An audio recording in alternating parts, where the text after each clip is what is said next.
Hello दोस्तों, कैसे हो आप सभी। आशा करती हूँ आप सभी स्वस्थ होंगे। मैं आप सभी का अपने चैनल हिंदी क्लासेस में बहुत बहुत स्वागत करती हूँ।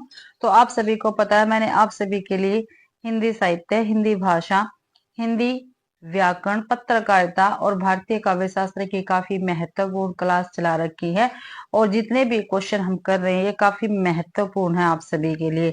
और कई कई क्वेश्चन आपको एनसीईआरटी में से भी देखने को मिलते हैं। और गद्यास पद्यास भी मैंने इस सीरीज में आपको करवाई है, वो भी आपने किए होंगे। जो भी बच्चा एक से लेकर, ठीक है, अब तक जितनी भी क्लासें हो गई है इससे जुड़ा है, तो उसमें इन्होंने ये क्वेश्चन जरूर से जरूर देखे होंगे। ठीक है, 2000 क्वेश्चनों की ये हमारी सीरीज है। 1901 वाला हम क्वेश्चन करेंगे। अगर आप सभी को क्लास पसंद आती है तो प्लीज क्लास को ज्यादा से ज्यादा शेयर करें, लाइक करें और कमेंट भी आप जरूर से जरूर करें भी। और चैनल को भी सब्सक्राइब जरूर से जरूर करें जिस बच्चे ने चैनल को सब्सक्राइब नहीं किया है। तो देखते हैं भी क्वेश्चन। चंद्रबरदाई किस राजा के दरबारी कवि थे। जो चंद्रबरदाई जी है वो किस राजा के दरबारी कवि थे। तो किसके थे? पृथ्वीराज चौहान के थे, राजा जयसिंह के थे, खुमान राज के थे या बिसल देव के थे। जो जो चंद्रबरदाई जी है पृथ्वीराज चौहान के दरबारी कवि थे। ए ऑप्शन अपना बिल्कुल सही है। ठीक है, और जो रीतिकालीन जो कवि थे बिहारी लाल, वो जयपुर के राजा, ठीक है, जयसिंह के दरबारी कवि थे। ठीक है, जयसिंह के दरबारी कवि कौन थे? बिहारी लाल थे। ठीक है, ये आपको ध्यान रखना है। और चंद्रबरदाई ने पृथ्वीराज रासो की रचना की थी, ये भी आपको ध्यान रखना है। अगला क्वेश्चन है, किस रस का स्थायी भाव जुगुप्सा है। तो कौन सा ऐसा रस है जिसका स्थायी भाव जुगुप्सा रहेगा?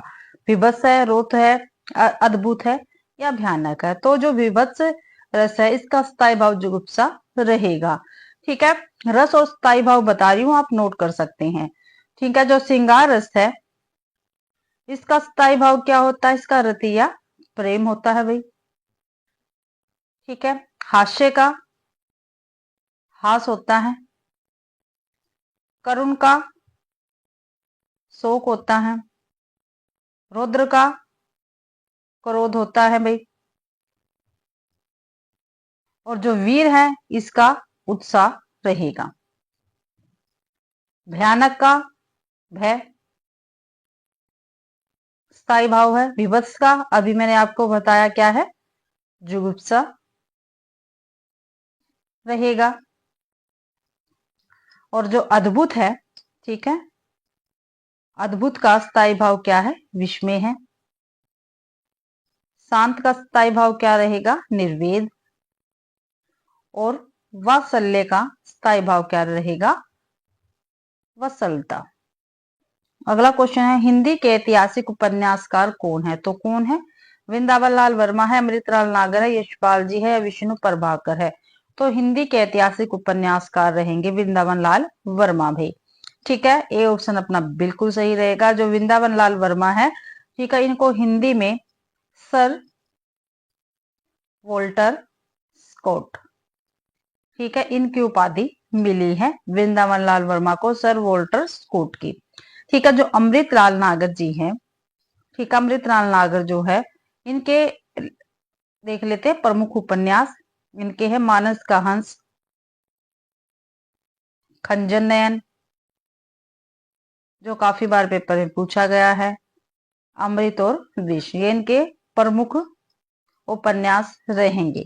विष्णु प्रभाकर ये मानवतावादी उपन्यासकार रहेंगे। ठीक है, और जो यशपाल जी हैं, ठीक है, ये प्रगतिवादी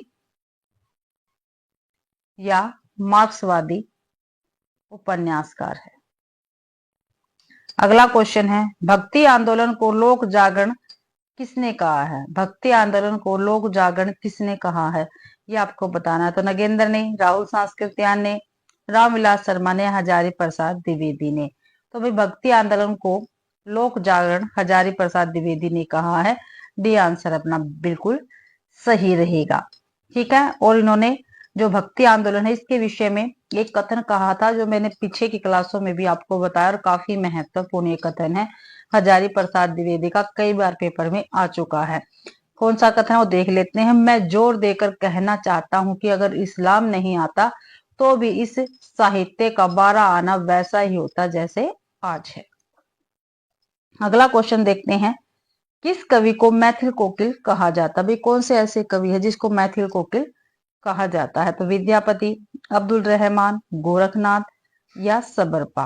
तो भाई जो विद्यापति जी हैं इनको भी मैथिल कोकिल कहा जाता है। ये आंसर अपना बिल्कुल सही रहेगा।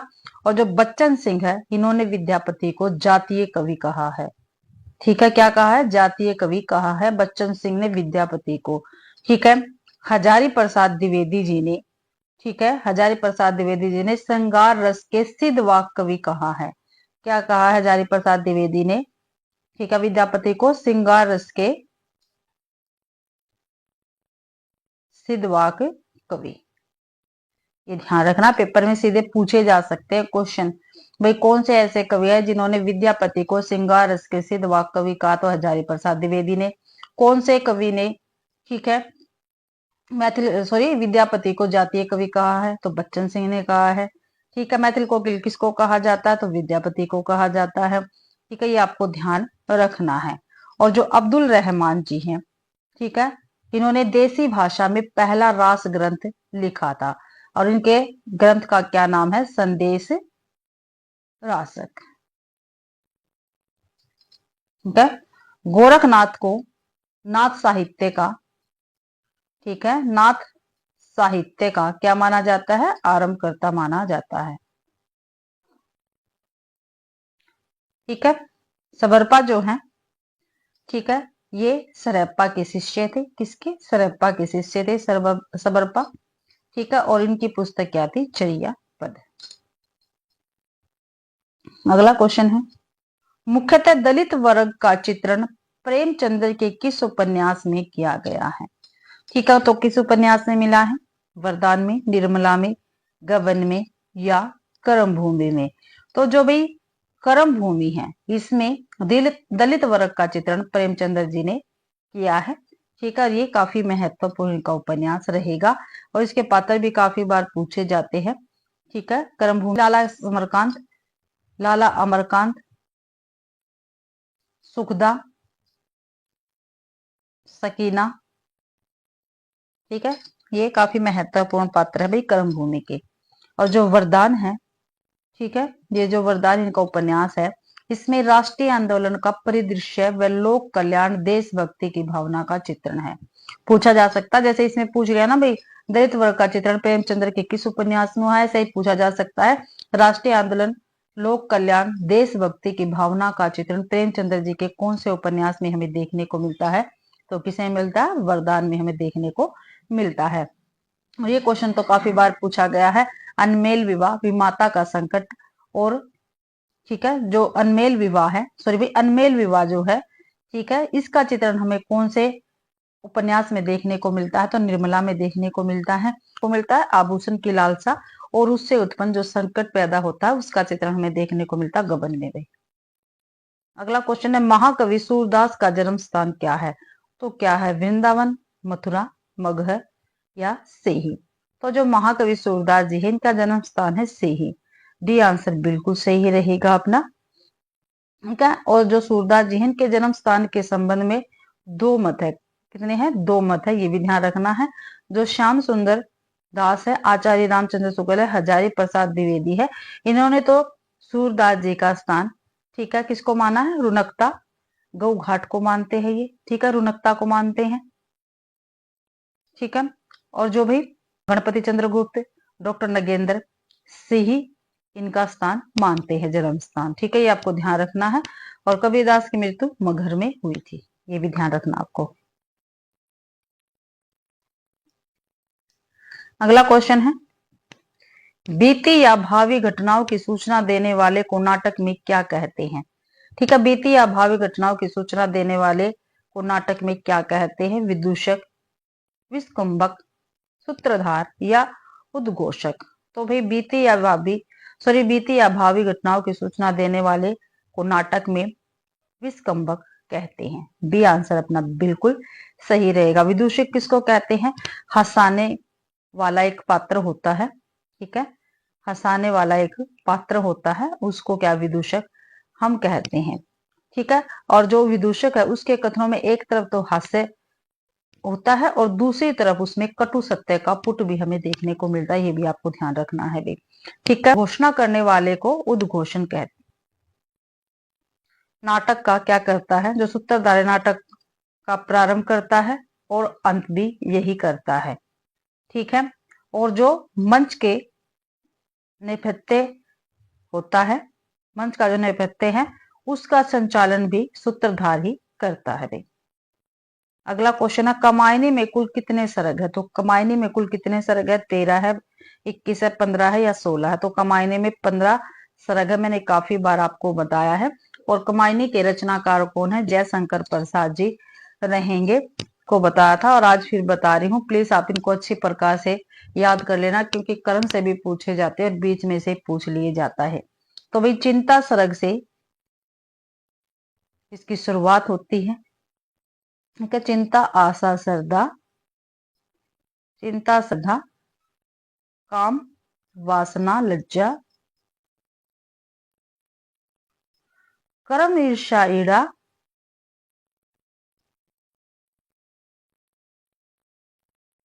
सौपन संघर्ष निर्वेद, सौपन संघर्ष निर्वेद। ठीक है। दर्शन रहस्य और आनंद। ठीक है। ये 15 सर्ग है, चिंता से स्टार्ट होते हैं और आनंद पे इनकी समाप्ति होती है। और जो कामायनी है इसमें जो पात्र है उनके प्रतीक भी दिए गए और काफी बार पूछा भी गया है। जो मनु है, ठीक है, कामायनी में एक पात्र है, वो किसका प्रतीक है, तो वो मन का प्रतीक है। मनु किसका, मन का प्रतीक है। और जो श्रद्धा है ये किसका प्रतीक है, ये हृदय का प्रतीक है भाई। और जो ईड़ा है ये किसका प्रतीक है, बुद्धि का। ठीक है। और मनु और श्रद्धा का एक पुत्र है कुमार। ठीक है। ये किसका प्रतीक है, तो ये मानव का प्रतीक रहेगा। अगला क्वेश्चन है, मेघनाथ वध नाम से हिंदी में अंग्रेजी उपन्यास माइकल का अनुवाद किसने किया है। ठीक है। अंग्रेजी का एक उपन्यास है माइकल। ठीक है। इसका हिंदी में मेघनाथ वध नाम से किसने अनुवाद किया है, ये हमें बताना है। मैथिली शरण गुप्त ने, हरिवंश राय बच्चन ने, रामचंद्र शुक्ल जी ने, राघे राघव ने। तो भाई मैथिली शरण गुप्त जी ने मेघनाथ वध नाम से अंग्रेजी उपन्यास जो माइकल है इसका हिंदी में अनुवाद किया है। ठीक है। और मैथिली शरण गुप्त को महात्मा गांधी ने राष्ट्र कवि की संज्ञा दी थी। ठीक है। और मैथिली शरण गुप्त जी की काफी महत्वपूर्ण रचनाएं हैं। कौन कौन सी है, साकेत, भारत भारती, यशोधरा, जयद्रथ वध और पंचवटी। अगला क्वेश्चन है, मजदूरी और प्रेम निबंध के लेखक कौन है।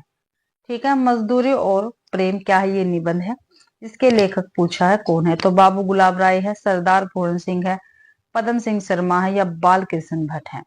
तो भाई मजदूरी और प्रेम निबंध के लेखक सरदार पूर्ण सिंह रहेंगे। बी आंसर अपना बिल्कुल सही है।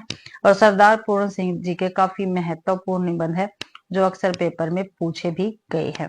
एक मजदूरी और प्रेम, आचरण की सभ्यता, सच्ची वीरता, पवित्रता, कन्यादान का काफी महत्वपूर्ण निबंध है भाई। और अमेरिका का मस्त कवि वोल्ट विटमैन, ये सरदार पूर्ण सिंह जी के निबंध रहेंगे। ठीक है। बाबू गुलाब राय जी के निबंध देख लेते हैं कौन कौन से हैं। तो ठलवा कलब,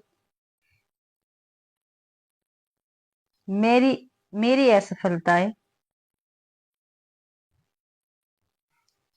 प्रीतिबोध और मेरे निबंध आदि, ये सभी गुलाब राय जी के निबंध रहेंगे। ठीक है। पदम सिंह शर्मा जी के निबंध देख लेते हैं। जो पदम सिंह शर्मा है इनके निबंध है, मुझे मेरे मित्रों से बचाओ,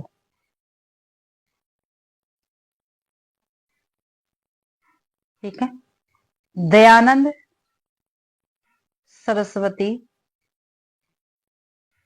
मर गए, ये पदम सिंह शर्मा जी के निबंध रहेंगे।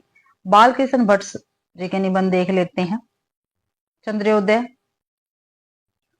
संसार महानाटकशाला है, प्रेम के बाग का सैलानी, साहित्य जन समूह के हृदय का विकास है।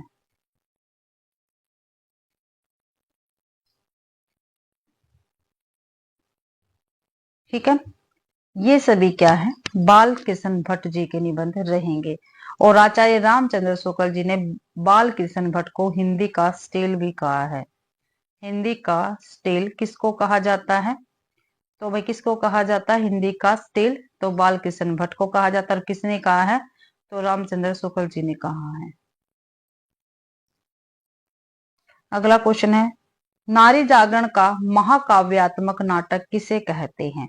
नारी जागरण का महाकाव्यात्मक नाटक किसको कहते हैं? तो किसको कहते हैं? अजातशत्रु को, स्कंदगुप्त को, ध्रुव स्वामी को या चंद्रगुप्त को? तो नारी जागरण का महाकाव्यात्मक नाटक ध्रुव स्वामी को कहा जाता है।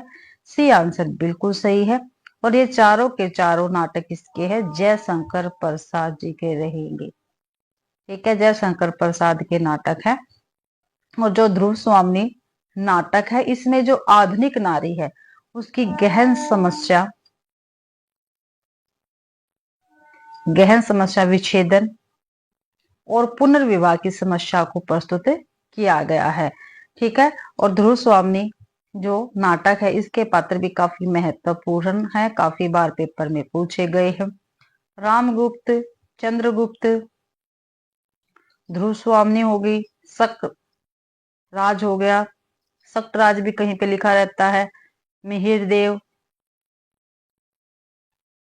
ठीक है, पुरोहित, कोमा, ये इसके पात्र हो गए भाई। अगला क्वेश्चन है, हिंदी गजल विधा का प्रवर्तक किसे माना जाता है? हिंदी गजल विधा का प्रवर्तक किसको माना जाता है? हरिवंश राय बच्चन को, नरेंद्र शर्मा को, मलयज को या दुष्यंत कुमार को? तो हिंदी गजल विधा का प्रवर्तक दुष्यंत कुमार को माना जाता है। डी आंसर अपना बिल्कुल सही रहेगा। और हिंदी गजल सम्राट भी इनको ही कहा जाता है। हिंदी गजल सम्राट दुष्यंत कुमार जी को ही कहा जाता है। और दुष्यंत कुमार के काफी महत्वपूर्ण गजल संग्रह है। कौन सा है इनका काफी महत्वपूर्ण गजल संग्रह? साय में धूप। ठीक है, साय में धूप इनका काफी महत्वपूर्ण गजल संग्रह है दुष्यंत कुमार का। और हरिवंश राय बच्चन जो है ये प्रेम और मस्ती की काव्यधारा के कवि है हरिवंश राय बच्चन। और इनकी काफी महत्वपूर्ण रचनाएं हैं। ठीक है, मधुशाला, मधुबाला, मधुकलश, निशा निमंत्रण, एकांत संगीत आदि ये हरिवंश राय बच्चन जी की कविताएं रहेंगी। और जो मलयज जी हैं इनकी काफी महत्वपूर्ण कविता है जख्म पर धूल। जख्म पर धूल। अगला क्वेश्चन है, भोला राम का जीव, जो भोला राम का जीव ये कहानी है, ये किस सामाजिक विद्रूपता को उजागर करती है? तो किसको करती है भोला राम का जीव? अनमेल विवाह की समस्या नहीं, दहेज प्रथा को नहीं, शासन तंत्र के भ्रष्टाचार को या किसानों की निर्धनता को? तो भोला राम का जीव कहानी शासन तंत्र के भ्रष्टाचार, ठीक है, जैसी सामाजिक विद्रूपता को उजागर करती है। से आंसर अपना बिल्कुल सही रहेगा। ठीक है, इसमें क्या कुछ है, इसमें जो सेवानिवृत्त हो जाते हैं यानी जो रिटायर्ड हो जाते हैं, ठीक है, उनके बाद जो अधिकांश शासकीय कर्मचारी हो पेंशन की स्वीकृति के लिए क्या है सरकारी दफ्तरों के चक्कर काटते रहते हैं। इसी पर करारा व्यंग्य करते हुए हरिशंकर परसाई जी ने ये कहानी लिखी है। कौन सा? भोला राम का जीव। और काफी महत्वपूर्ण ये कहानी है, काफी बार पेपर में पूछी गई है। और इनकी और महत्वपूर्ण कहानियां भी जो अक्सर पेपर में पूछी जाती है। ठीक है, मृत्यु बोध, भीतर का घाव, मौलाना का लड़का, मुंडन, सत्य साधन मंडल, सत्य साधन साधक सॉरी सत्तक साधक मंडल, ये हरिशंकर परसाई जी की काफी महत्वपूर्ण कहानियां हैं। अगला क्वेश्चन है, प्रसिद्ध भक्त नामदेव किस राज्य से संबंधित है? तो किस राज्य से संबंधित है? राजस्थान, गुजरात, महाराष्ट्र या उत्तर प्रदेश? तो जो नामदेव जी है ये महाराष्ट्र से संबंधित थे भी। और जो दादू दयाल और मध्वाचार्य जी है ये गुजरात से संबंधित थे। ठीक है, रामानंद, अनंतानंद, कबीर, रैदास, धन्ना, पीपा ये भक्तिकालीन कवि है और उत्तर प्रदेश से ये संबंधित थे। अगला क्वेश्चन है, पंक्ति दे रखी है, ठीक है, अलंकार बताना है। था सौपन या मति भ्रम, माया की हाय छल था। क्या था? सौपन या मति भ्रम, माया की हाय छल था। में पंक्ति में कौन सा अलंकार है? इसमें संदेह हो रहा है, दृष्टांत है या भ्रांतिमान है या अतिशयोक्ति अलंकार है? तो भाई इसमें क्या कौन सा अलंकार? इसमें संदेह अलंकार रहेगा। क्या है? संदेह अलंकार रहेगा। इसमें कार का उदाहरण देख लेते हैं, क्या पता आपके पेपर में आ जाए। सट सुधरही सतसंगति पाई पारस परसी को धातु सुहाई। ये दृष्टांत अलंकार का उदाहरण रहेगा। ठीक है, भ्रांतिमान है, ये तो काफी बार पेपर में पूछा गया है। पाए महावर देन को नाइन बैठी आई, काफी बार पूछा गया है भैया। बैठी आई फिर जान महावरी एडी मिडती जाए। तो इसमें क्या है? भ्रांतिमान अलंकार रहेगा। अतिशोक्ति में, ठीक है, बांधा था विधु को किसने इस काली जंजीरों से, मणि वाले फणियों का मुख क्यों भरा हुआ है हीरो से। तो अतिशोक्ति अलंकार इसमें रहेगा। अगला क्वेश्चन देख लेते हैं भाई, विष्णु प्रभाकर लिखित शरद चंद्र जी की जीवनी का क्या नाम है? तो क्या नाम है? विष्णु प्रभाकर द्वारा लिखित शरद चंद्र जी की जीवनी है। आवारा मसीहा, सपनों का सौदागर, पापी देवता या गुनाहों का देवता? तो भाई जो आवारा मसीहा है ये विष्णु प्रभाकर जी द्वारा लिखित शरद चंद्र जी की जीवनी रहेगी। गुनाहों का देवता भी उपन्यास है, किसका है? धर्मवीर भारती का है, धर्मवीर भारती जी का है गुनाहों का देवता। ठीक है, काफी महत्वपूर्ण उपन्यास है। ठीक है, आज तो विष्णु प्रभाकर जी की और कहानियां देख लेते हैं जो काफी महत्वपूर्ण है, पेपर में पूछी गई है। विष्णु प्रभाकर जी की एक काफी महत्वपूर्ण रचना है जो अक्सर पेपर में पूछी गई है, धरती अब भी घूम रही है। धरती अब भी घूम रही है, ये विष्णु प्रभाकर जी की है। पुल टूटने से पहले, ये भी विष्णु प्रभाकर जी की कहानी है।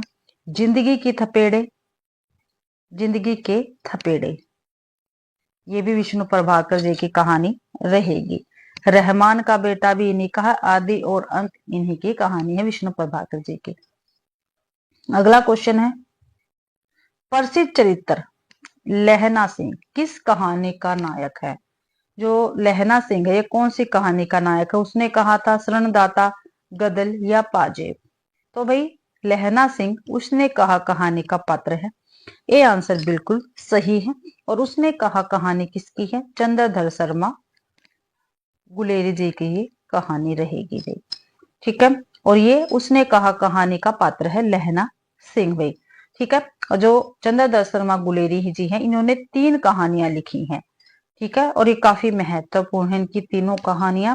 कौन कौन से? उसने कहा था सुख में जीवन, बुद्धू का कांटा। ठीक है, ये आपको ध्यान रखना। जो उसने कहा था, इनकी कहानी है। ये प्रथम विश्व युद्ध की पृष्ठभूमि पर लिखी गई प्रेम संवेदना की कहानी है। काफी बार पेपर में पूछा और मैंने आपको बताया भी है। ठीक है, और जो ये उसने कहा कहानी थी, ये फ्लैश बैक शैली में लिखी गई है। फ्लैश बैक शैली में लिखी गई है और इसको पूर्व दीप्ति शैली भी कहते हैं। और ये हिंदी की प्रथम कहानी है, उसने कहा था। अगला क्वेश्चन है, सत्य कथन के स्थान पर असत्य कथन हो तो कौन सा अलंकार होता है? भाई सत्य कथन के स्थान पर असत्य कथन हो तो कौन सा अलंकार उसमें होता है? तो भ्रांतिमान, विभावना, अपहुंती या प्रतीप। तो भी वो अपहुंती अलंकार होता है। जहां पर सत्य कथन के स्थान पर असत्य कथन हो तो वहां पे अपहुंती अलंकार रहेगा। सी आंसर बिल्कुल सही है भी। भ्रांति अलंकार किसको कहते हैं? तो इसकी परिभाषा क्या रहेगी? जहां रूप, रंग, क्रम आदि की समानता के कारण एक वस्तु में अन्य किसी वस्तु की चमत्कारपूर्ण, क्या भी, चमत्कारपूर्ण भ्रांति कल्पित होती है। भ्रांति कल्पित हो, वहां पर भ्रांतिमान अलंकार रहेगा। ठीक है भाई। विभावना अलंकार कहां पे होता है? ठीक है, जहां कारण के बिना ही कार्य की उत्पत्ति हो जाए वहां पर विभावना अलंकार रहेगा। और जो प्रतीप अलंकार है, ठीक है, इसका अर्थ क्या होता है? उल्टा या विपरीत। ठीक है, मैंने पहले भी आपको बताया है। ठीक है, परिभाषा क्या रहेगी? उपमान को उपमेय और उपमेय को उपमान सिद्ध करके चमत्कार पूर्वक इसका उत्कृष्टता दिखाई जाती है, वहां पे प्रदीप अलंकार होता है। अगला क्वेश्चन है, सूरदास किस संप्रदाय में दीक्षित हुए? जो सूरदास जी है, किस संप्रदाय में दीक्षित हुए? तो निम्बार्क संप्रदाय में, रामानंदी संप्रदाय में, पुष्टि मार्गी संप्रदाय में या सखी संप्रदाय में? जो सूरदास जी हैं, ठीक है, ये पुष्टि मार्गी संप्रदाय में दीक्षित थे। ठीक है, बी आंसर अपना बिल्कुल सही रहेगा। देखो भाई, जो ऑप्शन है ये उल्टे सीधे है, ध्यान रखना है। तो बी ऑप्शन अपना बिल्कुल सही रहेगा। ठीक है, और निम्बार्क संप्रदाय से संबंधित कौन थे? मैंने काफी बार आपको बताया है, तो निम्बार्काचार्य। सखी संप्रदाय से कौन संबंधित थे? स्वामी हरिदास। ठीक है, ये भी आपको ध्यान रखना है भाई। और जो सूरदास जी है, इनके प्रमुख 3 ही ग्रंथ है। ठीक है, कौन कौन से हैं? सूरसागर, साहित्य लहरी, सूरसारावली। सूरदास जी के 3 महत्वपूर्ण ग्रंथ रहेंगे।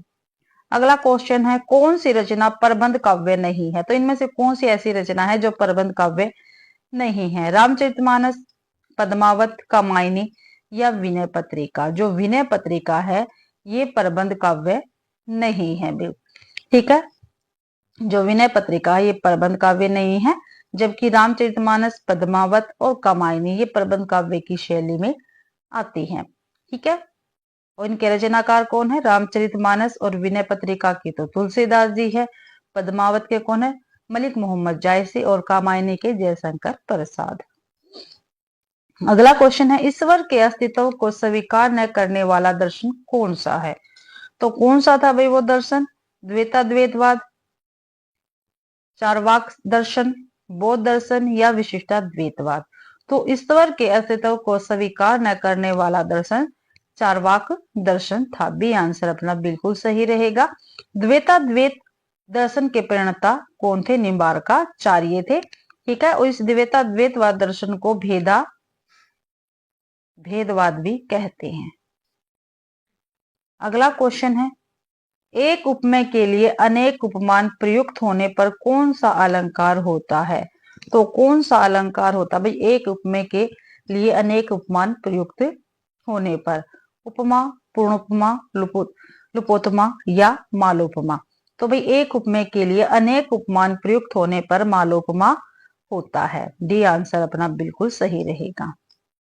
अगला क्वेश्चन है, रस सिद्धांत में अनुमतिवाद की स्थापना किसने की है?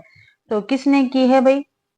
लोलट ने की है, शंकुक ने, अभिनव गुप्त ने या भट्ट नायक ने? तो भाई रस सिद्धांत में अनुमतिवाद की स्थापना आचार्य शंकुक ने की है। बी आंसर अपना बिल्कुल सही रहेगा। भट्ट लोलट ने भाई उत्पत्तिवाद, जो उत्पत्तिवाद है इसकी स्थापना की है। अभिनव गुप्त ने अभिव्यक्तिवाद की, और जो भट्ट नायक है इन्होंने भुक्तिवाद की। अगला क्वेश्चन है, मग चित्रण करने वाले कथाकार कौन है? तो कौन है भाई? यशपाल है, जिनेंद्र है, पांडे बेचैन शर्मा, ओगरजी है, विष्णु प्रभाकर है। तो हिंदी में नारी मनोविश्लेषणात्मक चित्रण करने वाले कथाकार जिनेंद्र रहेंगे। बी आंसर अपना बिल्कुल सही है। और जिनेंद्र जी जो है इनके उपन्यासों का मूल विषय ही क्या था? काम, पीड़ा और अहम का समर्पण। ठीक है। और जिनेंद्र जी के उपन्यासों में नारी मनोविश्लेषणात्मक परख ये सारे उपन्यास होते थे, जैसे सुनीता हो गया, त्याग पत्र हो गया, विवर्त हो गया, दशार्क है। ठीक है, ये जिनेंद्र जी के उपन्यास है, नारी मनोविश्लेषणात्मक ये उपन्यास रहेंगे। तो शब्द के दो या अधिक अर्थ वाले अलंकार का क्या नाम है? क्या भी? एक ही या एक से अधिक या दो या उससे भी अधिक अर्थ वाले अलंकार का क्या नाम है? तो देख लेते हैं क्या नाम रहेगा। श्लेष, अनियोक्ति, वक्रोक्ति या यमक। तो एक ही शब्द के दो या अधिक अर्थ वाले अलंकार का नाम क्या होता है? श्लेष अलंकार होता है भी। ठीक है। अनियोक्ति कहाँ पे होता है? अनियोक्ति जहां किसी की बात किसी और पर डालकर कही जाती है वहां अनियोक्ति अलंकार होता है भाई। ठीक है। यमक अलंकार कहाँ पे होता है? ठीक है, जहां एक या एक से अधिक शब्द एक से अधिक बार प्रयुक्त होते हैं। ठीक है, यानी एक शब्द है, मानो कनक, कनक। ठीक है, ये दो बार आ गया। जहां एक या एक से अधिक शब्द एक से अधिक बार प्रयुक्त हो और अर्थ भी प्रत्येक बार उनका अलग अलग हो, तो वहां पर यमक अलंकार होगा। यहाँ पे इस कनक का अर्थ अलग है, इस कनक का अर्थ अलग है, तो यहाँ पर यमक अलंकार रहेगा। अगला क्वेश्चन है, प्रेमचंद्र ने कुल कितने उपन्यास लिखे हैं? भाई प्रेमचंद्र के उपन्यासों के विषय में पूछा है। जो प्रेमचंद्र है, मुंशी प्रेमचंद्र जी, उन्होंने कितने उपन्यास लिखे हैं? 12, 9, 13 या 15? तो भाई प्रेमचंद्र जी ने टोटल 12 उपन्यास लिखे हैं। ये ऑप्शन अपना बिल्कुल सही है। देख लेते हैं 12 उपन्यास कौन कौन से है। ठीक है, तो कौन कौन से है? पहला है देवस्थान रहस्य, देवस्थान रहस्य हो गया भाई पहला। दूसरा है प्रेमा, तीसरा है सेवा सदन, ठीक है, चौथा है वरदान, पांचवा है प्रेमाश्रम,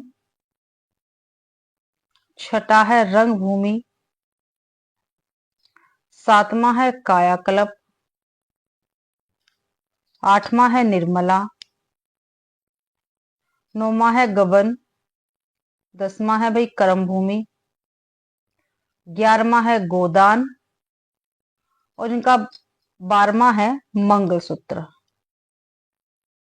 ठीक है, और मंगलसूत्र उपन्यास इनका कैसा था? अधूरा उपन्यास है। काफी बार पेपर में पूछा जाता है मुंशी प्रेमचंद्र जी का ऐसा कौन सा उपन्यास है जो अधूरा है? तो कौन सा है भाई? मंगलसूत्र। तो ये 12 उपन्यास है मुंशी प्रेमचंद्र जी के। पंक्ति दे रखी है, देख लेते हैं। काग के भाग बड़े सजनी, हरी हाथ सो ले गयो माखन रोटी। तो ये पंक्ति है किसकी है? ये पूछा है। परमानंद दास की है, सूरदास की है, रसखान की है, नंददास की है। काग के भाग बड़े सजनी, हरी हाथ सो ले गयो माखन रोटी। तो ये पंक्ति किसकी है? तो ये रसखान की पंक्ति रहेगी। सी आंसर अपना बिल्कुल सही है।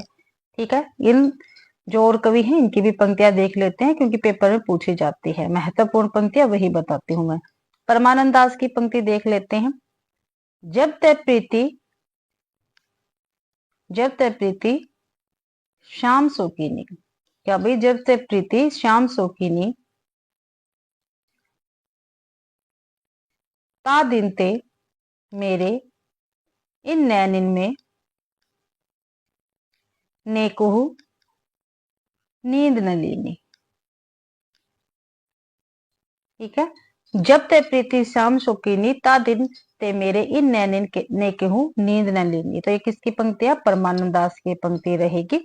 सूरदास की पंक्ति देख लेते हैं, और काफी बार पेपर में पूछी गई पंक्ति है। प्रभु हो सब पतिनन पतितन कोटि को। ठीक है। प्रभु हो सब पतितन कोटि को। ठीक है, या टीका। तो ये सूरदास की पंक्तियां रहेगी। आगे क्वेश्चन देखते हैं भाई। बंगदूत के प्रकाशक कौन थे? जो बंगदूत पत्र है इसके प्रकाशक कौन थे? तो स्वामी दयानंद सरस्वती, राजा शिव प्रसाद सितारे हिंद, राजा राम मोहन राय, या राजा लक्ष्मण सिंह। जो बंगदूत है इसके प्रकाशक भाई कौन थे? तो कौन थे? राजा राम मोहन राय थे। सी आंसर अपना बिल्कुल सही रहेगा। और जो बंगदूत है ये कलकत्ता से निकलता था भाई। ठीक है, ये भी आपको ध्यान रखना है। और स्वामी दयानंद सरस्वती ने आर्य समाज की स्थापना की थी। ठीक है। और राजा शिव प्रसाद सितारे हिंद ने बनारस अखबार इनका संपादन किया था। और राजा लक्ष्मण सिंह ने, ठीक है, प्रजा हितैषी पत्र निकाला था और इसके संपादक थे। और ये प्रजा हितैषी जो पत्र था ये आगरा से निकलता था भाई। अगला क्वेश्चन है, सुमित्रा नंदन पंत विरचित ग्राम्या तथा युगवाणी किस विचार की रचना है? तो किस विचार की रचनाएं है ये? प्रयोगवादी रचनाएं हैं, राष्ट्रवादी है, या छायावादी, या प्रगतिवादी है? तो भाई सुमित्रा नंदन पंत विरचित ग्राम्या तथा युगवाणी प्रगतिवादी विचार की रचनाएं हैं।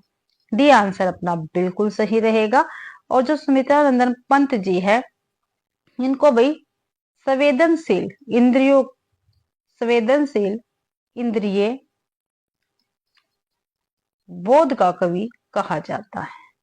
ठीक है, सुमित्रा नंदन पंत को संवेदनशील इंद्रिय बोध का कवि कहा जाता है। और सुमित्रा नंदन पंत की रचना है पल्लव। ठीक है, काफी महत्वपूर्ण की रचना है, कविता है ये।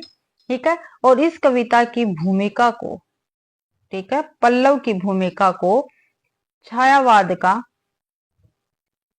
घोषणा पत्र कहा जाता है। घोषणा पत्र या मैनिफेस्टो कहा जाता है, ये आपको ध्यान रखना है। और भाई सुमित्रा नंदन पंत जी की प्रगतिवादी कौन कौन सी रचनाएं हैं? युगांत है, युगवाणी है, और ग्राम्या है।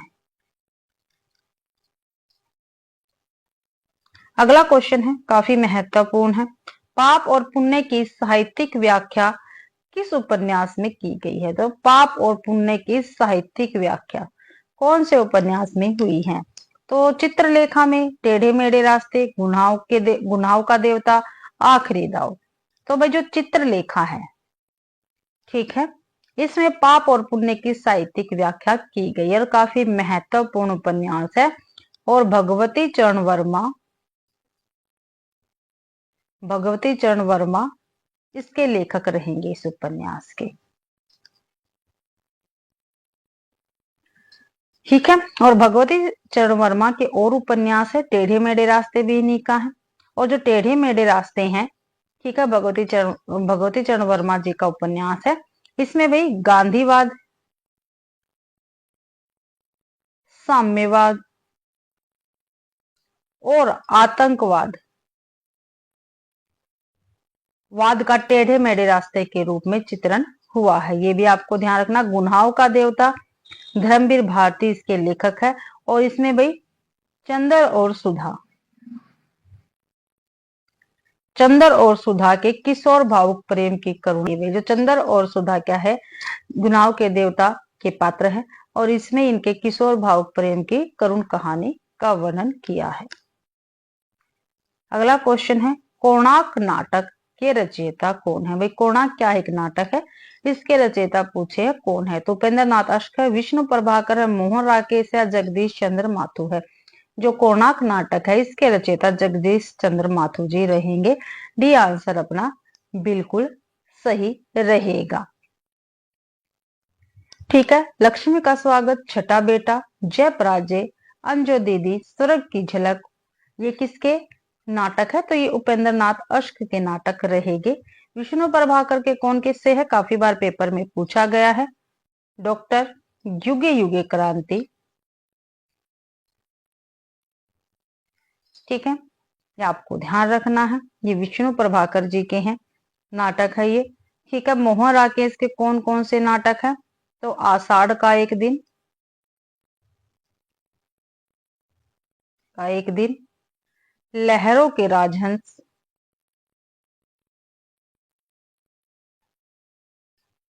आधे अधूरे, ये इनके काफी महत्वपूर्ण नाटक है भाई मोहन राकेश के। आगे पंक्ति दे रखी है, बताना किसकी है। 12 बरस लो कुकर जिए, अरु तेरा लो जिए सियार, किसकी पंक्ति है? तो ये किसकी पंक्ति रहेगी? 12 बरस के मलुकदास के जगनिक की है, नागरीदास की है। तो ये पंक्तियां जगनिक की रहेगी। ठीक है, ये आपको ध्यान रखना है। और जगनिक की कौन सी रचना से है? तो परमाल रासो की ये पंक्तियां रहेगी। ठीक है, परमाल रासो की पंक्तियां है। और परमाल रासो का दूसरा नाम क्या है? आला खंड है। ठीक है, काफी बार पेपर में पूछा गया है। और परमाल रासो जो रचना है, ठीक है, इसके अंतर्गत किसका वर्णन है? तो भाई आला और उदल नामक दो सरदारों की वीरता का इसमें वर्णन है। ठीक है, और आलाखंड यानी परमाल रासो को सर्वप्रथम 1865 ईस्वी में फर्रुखाबाद, कहां पर? फर्रुखाबाद के तत्कालीन जिलाधीश कौन थे उस समय? चार्ल्स इलियट ने प्रकाशित करवाया था। ये भी आपको याद रखना है, काफी बार पेपर में पूछा गया है। अगला क्वेश्चन है, हिमांशु जोशी के यात्रा वृत्तांत का शीर्षक क्या है? हिमांशु जोशी जो है, इनके यात्रा वृत्तांत का शीर्षक बताना है। सूरज चमके आधी रात, मेरी जापान यात्रा, भारत भ्रमण के दिन या लंका यात्रा। तो भाई सूरज चमके आधी रात, ये यात्रा वृत्तांत हिमांशु जोशी जी का रहेगा। लंका यात्रा वृत्तांत के लेखक कौन है? तो कौन है? गोपाल राम गहमरी है। कौन है? गोपाल राम गहमरी रहेंगे। ठीक है, ये भी ध्यान रखना आपको। अगला क्वेश्चन है, हिंदी का पाणिनि किसे कहा जाता है? तो हिंदी का पाणिनि किसे कहा जाता है? तो देख लेते हैं किसको कहा जाता है भाई। धीरेन्द्र वर्मा, रामचंद्र शुक्ल, किशोरीदास वाजपेयी या राहुल सांस्कृत्यायन। तो हिंदी का पाणिनि किशोरीदास वाजपेयी जी को कहा जाता है। किशोरीदास वाजपेयी जी को हिंदी के साहित्यकार और सुप्रसिद्ध व्याकरणाचार्य कहा जाता है यानी माना जाता है। और हिंदी आजीविका साधक हिंदी के रचयिता का क्या नाम है? तो पूर्णचंद्र टंडन, सूरजभान सिंह, कैलाश चंद्र भाटिया या भोलानाथ तिवारी। तो पूर्णचंद्र टंडन रहेंगे। ये ऑप्शन अपना बिल्कुल सही है। जगदीश चंद्र माथुर का एकांकी संग्रह कौन सा? जो जगदीश चंद्र माथुर जी है, इनका एकांकी संग्रह हमें बताना है। तो मुक्ति का रहस्य, कौमुदी महोत्सव, समस्या का अंत या भोर का तारा। जो भोर का तारा है, ये जगदीश चंद्र माथुर जी का एकांकी संग्रह रहेगा। ठीक है, और इनके अन्य भी एकांकी संग्रह जो काफी बार पेपर में पूछे गए हैं। भोर का तारा हो गया, रीढ़ की हड्डी काफी महत्वपूर्ण इनकी एकांकी है। ठीक है, रीढ़ की हड्डी, मकड़ी का जाला, खंडहर, खिड़की राह, घोंसले कबूतर खाना, भाषण, ओ मेरे सपन, सार दिए बंदी और मेरी बांसुरी। ये इनके काफी महत्वपूर्ण एकांकी संग्रह जगदीश चंद्र माथुर के। अगला क्वेश्चन है, उत्तर मध्य काल को श्रृंगाल काल किसने कहा? तो किसने कहा? विश्वनाथ प्रसाद ने, रामचंद्र शुक्ल जी ने, राम कुमार वर्मा ने, हजारी प्रसाद द्विवेदी ने। तो भाई उत्तर मध्यकाल को श्रृंगार काल किसने कहा? तो विश्वनाथ प्रसाद मिश्र ने कहा है भाई। और रामचंद्र शुक्ल जी ने उत्तर मध्यकाल को रीतिकाल कहा। क्या कहा है? रीतिकाल कहा है। अगला क्वेश्चन है, अनुवाद पत्रिका किस संस्थान से प्रकाशित होती थी? जो अनुवाद पत्रिका है ये किस संस्थान से प्रकाशित होती थी, ये आपको बताना है। तो कहां से होती थी देख लेते हैं। नेशनल ट्रांसलेशन मिशन, केंद्रीय अनुवादी ब्यूरो, वैज्ञानिक एवं तकनीकी शब्दावली आयोग, या भारतीय अनुवाद परिषद। तो भारतीय अनुवाद परिषद से अनुवाद पत्रिका प्रकाशित होती थी।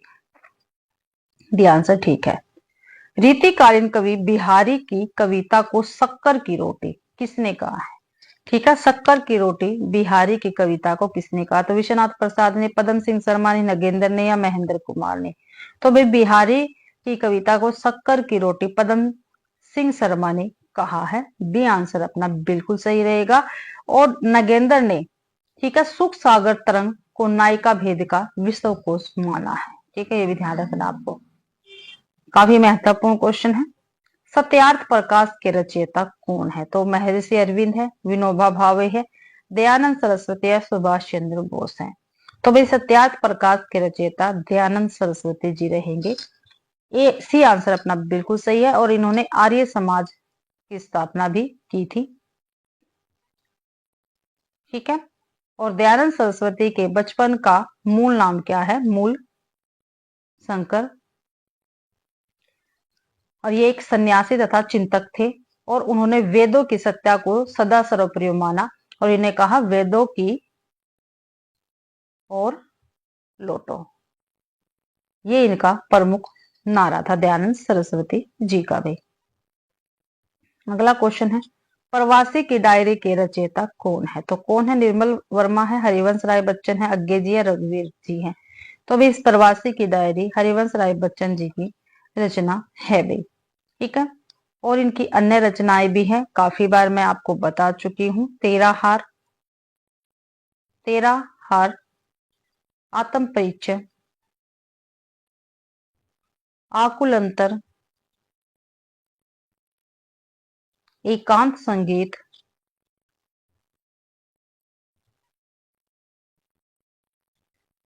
मधुशाला, मधुबाला, मधु कलश, निशा निमंत्रण, दो चट्टाने, बसेरे से दूर, नीड का निर्माण, फिर। ये काफी महत्वपूर्ण रचनाएं है हरिवंश राय बच्चन जी की। अगला क्वेश्चन है, वक्रोक्ति जीवितम के रचयिता कौन है? तो कौन है भाई? वामन है, कुंतक है, आनंद वर्धन है, धनंजय है। तो वक्रोक्ति जीवितम के रचयिता कुंतक जी रहेंगे। बी आंसर बिल्कुल सही है। जो वामन जी है, ठीक है, इन्होंने रीति संप्रदाय को प्रतिष्ठित किया था। और इनकी रचना है काव्य अलंकार सूत्रवृत्ति। ठीक है, वामन की कौन सी रचना है? काव्य अलंकार सूत्रवृत्ति।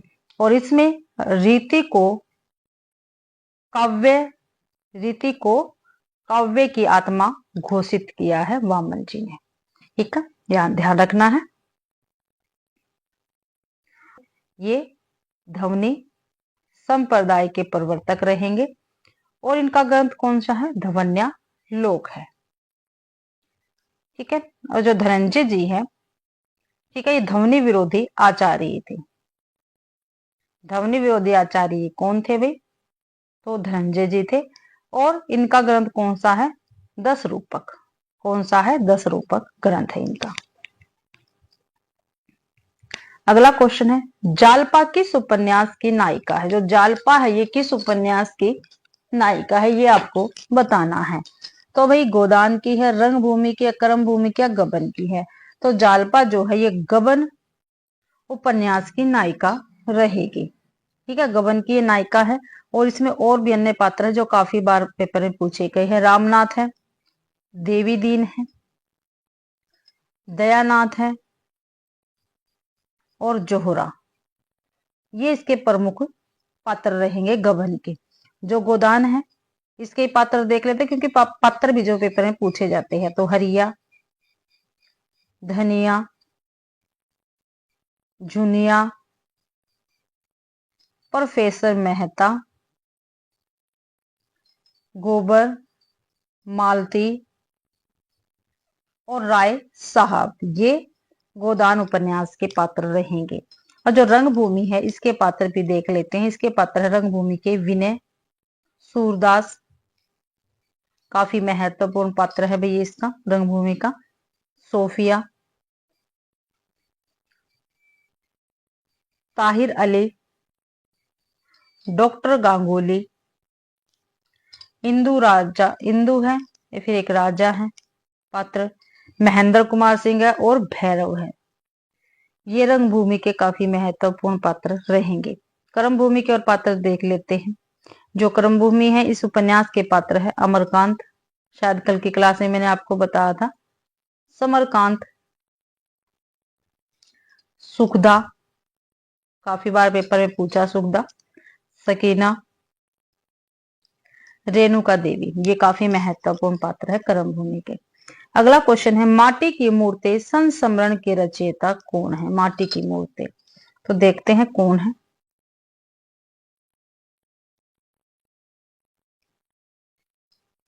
रामवृक्ष बेनीपुरी, श्रीकांत वर्मा, नरेश मेहता या महादेवी वर्मा। तो माटी की मूर्ति रामवृक्ष बेनीपुरी जी का संस्मरण रहेगा। ठीक है, वैसे ये रेखा चित्र के अंतर्गत आता है भाई। अगला क्वेश्चन है चरण कमल बंदो हरिराई में कौन सा अलंकार है। जो ये पंक्ति दे रखी है इसमें पूछा गया कौन सा अलंकार है। तो सलेस है, रूपक है, उपमा है या दृष्टांत है। तो चरण कमल बंदो हरिराई में रूपक अलंकार रहेगा। ठीक है, बी आंसर अपना बिल्कुल सही रहेगा। और रूपक अलंकार कहते किसको है, जहां उपमेय पर उपमान का आरोप या उपमान और उपमेय का अभेद ही रूपक कहलाता है। ये आपको ध्यान रखना है भाई। अगला क्वेश्चन देख लेते हैं तंत्रालोक से यंत्रालोक तक किसका लिखा यात्रा वृत्तांत है। तो किसका लिखा यात्रा वृत्तांत है।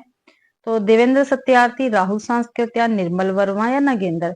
तो तंत्रालोक से यंत्रालोक तक नगेंद्र जी का यात्रा वृत्तांत रहेगा। डी आंसर बिल्कुल सही है। ठीक है, डी आंसर बिल्कुल सही है। राहुल संस्कृत्यान के यात्रा वृत्तांत कौन कौन से हैं। मेरी तिब्बत यात्रा,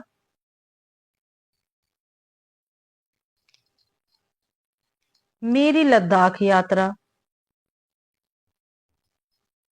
किन्नर देश में और घुमक्कड़ शास्त्र इनका काफी महत्वपूर्ण यात्रा वृत्तांत है। यात्रा के पन्ने और चीन में क्या देखा, ये काफी महत्वपूर्ण है राहुल सांस्कृत्यान जी की यात्रा वृत्तांत। और निर्मल वर्मा जी का कौन सा है, तो चीड़ों पर चांदनी, चीड़ों पर चांदनी, ये यात्रा वृत्तांत है निर्मल वर्मा का। अगला क्वेश्चन है प्रयोजन मूलक हिंदी से क्या अभिप्राय है। तो क्या अभिप्राय है, बातचीत की हिंदी, अध्ययन के माध्यम की हिंदी, साहित्य सर्जन की हिंदी या कामकाज प्रयोग अनुप्रयोग की हिंदी। तो डी आंसर अपना बिल्कुल सही रहेगा। ठीक है भाई, अगला क्वेश्चन देख लेते हैं हिंदुस्तानी को सर्वप्रथम हिंदी किस विद्वान ने कहा। जो हिंदुस्तानी है इसको सबसे पहले यानी सर्वप्रथम हिंदी किसने कहा। जॉर्ज ग्रियर्सन ने, गिल क्राइस्ट ने, इंशाअल्लाह खान ने, सदासुख लाल ने। तो भाई हिंदुस्तानी को सर्वप्रथम हिंदी गिल क्राइस्ट ने कहा है।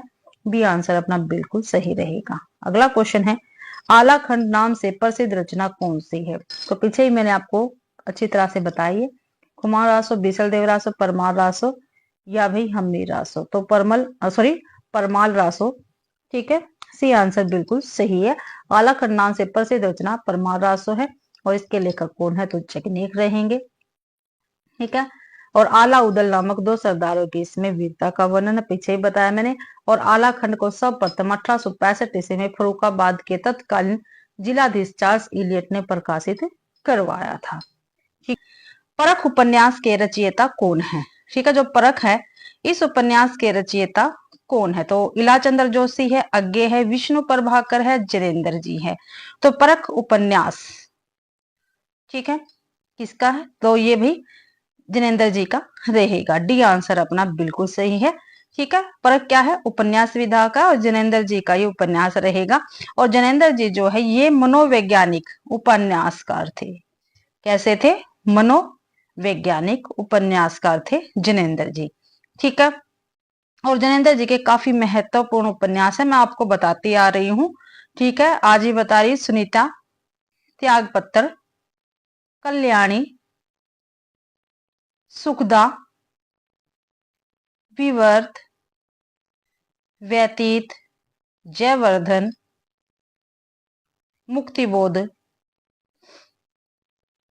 अनंतर, अनाम स्वामी, दशार्क और परख। ये काफी महत्वपूर्ण उपन्यास है जिनेंद्र जी के। और जो जिनेंद्र जी है, इनके उपन्यासों का मूल विषय क्या रहा है? काफी बार पेपर में पूछा गया है, जिनेंद्र के उपन्यासों का मूल विषय क्या है? तो काम, पीड़ा एवं अहम का विसर्जन, समर्पण, सॉरी भाई, कहीं कहीं विसर्जन भी है। तो अगला क्वेश्चन देख लेते हैं। ननकू सिंह किस कहानी का पात्र? जो ननकू सिंह है ये किस कहानी का पात्र है? दो बाके, शरणागत, खेल या गुंडा? जो ननकू सिंह है ये गुंडा कहानी का पात्र है। ठीक है, जो गुंडा कहानी है ये किसकी है? इसके लेखक कौन है? तो इसके लेखक जयशंकर प्रसाद जी रहेंगे। कौन है? जयशंकर प्रसाद जी है। और जयशंकर प्रसाद जी के काफी महत्वपूर्ण कहानी संग्रह जो मैं आपको बता रही हूँ, पेपर में पूछे जाते हैं। छाया, प्रतिध्वनि, आकाशदीप, आंधी, इंद्रजाल। ठीक है, ये इनके काफी महत्वपूर्ण कहानी संग्रह। फिर इनकी कहानी भी देख लेते हैं जयशंकर प्रसाद की, ये भी पूछी जा सकती है। पत्थर की पुकार है भाई, इनकी कहानी काफी महत्वपूर्ण है। उस पार का योगी, ठीक है, चंदा, देवदासी, ममता। एक और इनकी काफी महत्वपूर्ण कहानी है, ममता के बाद खंडर की लिपि, घीसू, चूड़ी वाला। और इनकी कहानी है पुरस्कार। और पुरस्कार कहानी तो इनकी काफी बार पूछी भी गई है। और जिस बच्चे ने भाई मेरी जो मैंने आपको क्लासे प्रोवाइड करवा रखी है हिंदी साहित्य की क्रमबद्ध अध्ययन की क्लासे, तो प्लीज आप वो जाके जरूर से जरूर देखें। ठीक है, और मैंने प्लेलिस्ट बना रखी है। ठीक है, एस्टेट के विद्यार्थियों के लिए, तो प्लीज आप उनको जाकर जरूर चेक करें। आपको पूरा सिलेबस वहां पर देखने को आपको मिल जाएगा एस्टेट का। तो प्लीज आपको परेशान होने की जरूरत नहीं है, मैंने सारा सिलेबस आपको करवा रखा है। तो प्लीज आप उन क्लासों को जरूर से जरूर देखें। तो देख लेते हैं दो बाके कहानी किसकी है? तो दो बाके कहानी है भगवती चरण वर्मा की। किसकी है? भगवती चरण वर्मा की है। शरणागत किसकी कहानी? ये वृंदावन लाल वर्मा की कहानी रहेगी। खेल किसकी है? ये जिनेंद्र जी की है। ठीक है भाई, अगला क्वेश्चन है किन कवियों को राहों के अन्वेषी कहा गया है? ठीक है, तो किन कवियों को राहों के अन्वेषी कहा गया है? तो देख लेते हैं। तार सप्तक के कवियों को, प्रथम तार सप्तक के कवियों को, दूसरे तार सप्तक के कवियों को, या चौथे तार सप्तक के कवियों को? तो भाई देखो, इसका ए और बी बिल्कुल सही है। तार सप्तक और प्रथम तार सप्तक एक ही है। ठीक है, प्रथम तार सप्तक या तार सप्तक दोनों एक ही है, तो अपने दोनों ऑप्शन बिल्कुल सही रहेंगे। ठीक है, राहु के अन्वेषी तार सप्तक के कवियों को कहा जाता है। ठीक है, और जो प्रथम तार सप्तक है, तार सप्तक है, इसका प्रकाशन 1943 ईस्वी में अज्ञे जी ने किया था। मैंने काफी बार आपको बताया है। ठीक है, इनके कवि भी मैंने आपको बताए हैं, आज फिर बता रही हूँ। तार सप्तक के कवि कौन कौन से हैं? अज्ञे जी है, रामविलास शर्मा है, गजानंद माधव मुक्तिबोध है,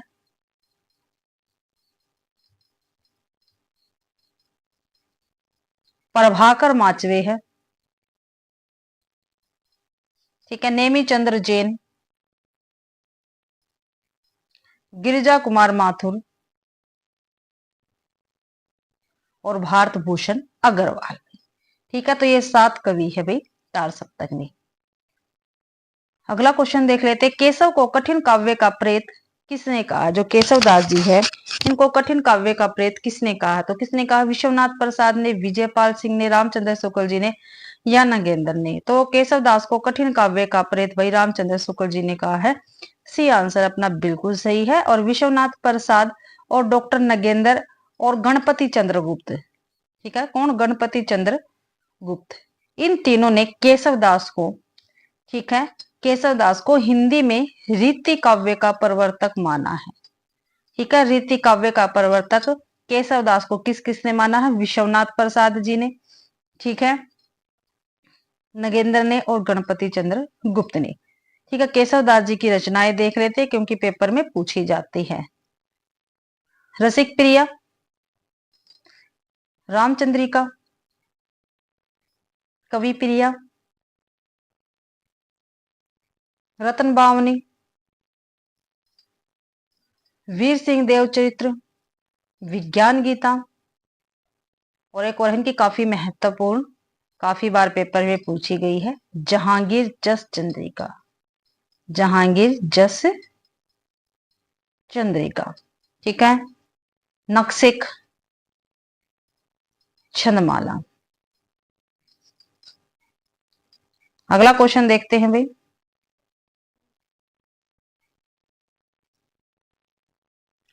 काव्य कला तथा अन्य निबंध किस रचनाकार की पुस्तक है? ठीक है, ये पुस्तक है भाई काव्य कला तथा अन्य निबंध। तो हमें बताना है किसकी है।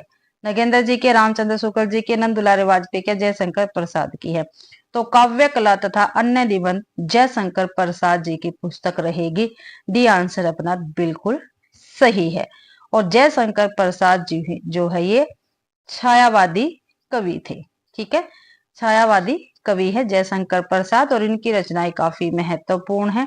कौन कौन सी? उर्वशी, वन मिलन, प्रेम राज्य, अयोध्या का उद्धार, कोछवास, बभ्रुवाहन, कानन कुसुम, प्रेम पथिक, महाराणा का महत्व भाई, ठीक है, चित्रधारा, चित्रधार, झरना, आंसू, झरना, आंसू, लहर और कमायनी। तो ये जयशंकर प्रसाद जी की काफी महत्वपूर्ण रचनाएं हैं और काफी बार पेपर में पूछी भी गई है भाई। अगला क्वेश्चन है, दिनकर को ज्ञानपीठ पुरस्कार किस रचना पर मिला? जो रामधारी सिंह दिनकर जी है, इनको कौन सी रचना पर ज्ञानपीठ पुरस्कार मिला? हुंकार, उर्वशी, कुरुक्षेत्र, संस्कृति के चार अध्याय, चारों की चारों रचनाएं रामधारी सिंह दिनकर की है। ठीक है, ये आपको ध्यान रखना है। और जो इनकी उर्वशी रचना है, ठीक है, इस पर रामधारी सिंह दिनकर जी को ज्ञानपीठ पुरस्कार मिला था। और रामधारी सिंह दिनकर के काव्य में राष्ट्रीय सांस्कृतिक चेतना तथा प्रगतिवादी चेतना दोनों ही विद्यमान थी। ये भी आपको ध्यान रखना है। ठीक है, और जो दिनकर जी है, इनको समय सूर्य और अधैर्य का कवि कहा जाता है। ठीक है, समय सूर्य और अधैर्य का कवि किसको कहा जाता है? तो रामधारी सिंह दिनकर जी को कहा जाता है। और इनकी रचनाएं कौन कौन सी है? रेणुका, हुंकार, रसवंती, द्वंद गीत, कुरुक्षेत्र, सामधेनी, रश्मि रथी, नील कुसुम, दिल्ली, उर्वशी, परशुराम की प्रतीक्षा, आत्मा की आंखें, हारे के हरिनाम, धूप और धुआं, नीम के पत्ते और इतिहास के आंसू। काफी महत्वपूर्ण की रचनाएं है। पंक्ति दे रखी यानी गीत है ये। ठीक है, और काफी बार पूछा भी गया है। अरुणा यह मद में देश हमारा, ठीक है, तो ये किस रचना का गीत है? ध्रुव स्वामिनी, स्कंदगुप्त, चंद्रगुप्त, अजातशत्रु। तो ये भाई इनमें से किस रचना का गीत है? ये चारों के चारों क्या है? नाटक है। क्या है भी? नाटक विधा से है। और किसके है? जयशंकर प्रसाद जी के हैं। ठीक है, तो भाई ये अनुनय यह मद में देश हमारा, तो ये भाई जो चंद्रगुप्त नाटक है जयशंकर प्रसाद का, उसका ये प्रसिद्ध गीत है भाई, ये आपको ध्यान रखना है। और जो सकंद गुप्त है, इसका एक प्रसिद्ध गीत है जो काफी बार पेपर में पूछा गया है। ये भी मैं आपको साथ के साथ बता देती हूँ क्योंकि पेपर में आता है। अधिकार सुख कितना मादक और सारहीन है। मादक और सारहीन है, सारहीन होता है। ठीक है, ये सकंद गुप्त जी, जो सकंद गुप्त नाटक है जयशंकर प्रसाद का, उसका गीत है। और जो ये जयशंकर प्रसाद है, इनके अलावा भी इनके काफी महत्वपूर्ण नाटक है जो पेपर में पूछे जाते हैं। कौन कौन? सज्जन, कल्याणी परिणय, करुणालय, प्रायश्चित, राज्यश्री, विशाख, ठीक है, अजात शत्रु हो गया, जन्मेजय का नागयज्ञ है, कामना है, सकंद गुप्त है, एक घूट है, ठीक है, और चंद्रगुप्त और इनका ध्रुव स्वामी भी। अगला क्वेश्चन है, असंगत का चयन करना है, जो इनमें से भाई गलत मिले हुए हैं वो हमें बताना है, जो गलत है वो बताना है। तितली, वृंदावन लाल वर्मा, रंगभूमि प्रेमचंद्र के उपन्यास बिल्कुल सही है। बूंद और समुंदर अमृतलाल का है भाई। टेढ़े मेढ़े रास्ते भगवती चरण वर्मा जी का उपन्यास है। क्या तो तितली उपन्यास किसका है? तो तितली भाई किसका है? जयशंकर प्रसाद का उपन्यास है। ठीक है, जयशंकर प्रसाद का उपन्यास है तितली। ठीक है, और जयशंकर प्रसाद के और भी उपन्यास है, तितली, कंकाल, ठीक है, और ईरावती। ठीक है, और ईरावती जो इनका उपन्यास है जयशंकर प्रसाद का, ये क्या है? अधूरा है। ठीक है भाई, आगे देखते हैं। कछुआ धर्म निबंध है, इसके लेखक हमें बताना है कौन है। जो कछुआ धर्म निबंध है, इसके लेखक बताना कौन है। माधव प्रसाद मिश्र, चंद्रधर शर्मा गुलेरी, बाल मुकुंद गुप्त, प्रताप नारायण मिश्र। तो कछुआ धर्म जो निबंध है, इसके लेखक चंद्रधर शर्मा गुलेरी रहेंगे। बी आंसर अपना बिल्कुल सही है। और जो चंद्रधर शर्मा गुलेरी है, इनका एक और काफी महत्वपूर्ण निबंध है, मैंने काफी बार आपको बताया है, मोरेसी मोही कुठाव। ये इनका काफी महत्वपूर्ण निबंध है। माधव प्रसाद जी का निबंध है, देख लेते हैं कौन कौन सा है। रामलीला है इनका निबंध, परीक्षा है, क्षमा है, ठीक है, और सब मिट्टी हो गया। ये इनके काफी महत्वपूर्ण निबंध रहेंगे माधव प्रसाद मिश्र जी के। और बाल मुकुंद गुप्त जी के निबंध है आत्माराम की टेटे, ठीक है, और शिव शंभू का चिट्ठा। काफी महत्वपूर्ण निबंध इनका, शिव शंभू का चिट्ठा। प्रताप नारायण मिश्र जी के भी काफी महत्वपूर्ण निबंध है, दात भो, ठीक है, नारी, बात, मूछ, ठीक है, खुशामद, धोखा, बालक, ठीक है, ये इनके काफी महत्वपूर्ण निबंध है प्रताप नारायण मिश्र जी के। अगला क्वेश्चन है, रीतिकालीन किस कवि को ऋतु वर्णन का श्रेष्ठ कवि माना जाता है? भाई रीति काल के कवि हैं, जो ऋतु वर्णन में सबसे श्रेष्ठ है, वो हमें बताना कौन है। पद्माकर है, घनानंद है, सेनापति है, केशव है। चारों के चारों रीतिकालीन कवि है, लेकिन जो सेनापति जी है, ठीक है, इनको रीतिकालीन कवि माना जाता है, जो ऋतु वर्णन में सबसे श्रेष्ठ है भाई। और जो सेनापति है, इनका जन्म 1589 ईस्वी को हुआ था। ठीक है, और इनके गुरु का क्या नाम था? हीरामन, हीरामणि, हीरामन भी बोल देते हैं कहीं पर, और हीरामणि, ठीक है, दीक्षित इनके गुरु का नाम था, हीरामणि दीक्षित। ठीक है, सेनापति के गुरु का नाम था। जो पेपर में आने वाले क्वेश्चन है वही मैं आपको बताती रहती हूँ साथ साथ।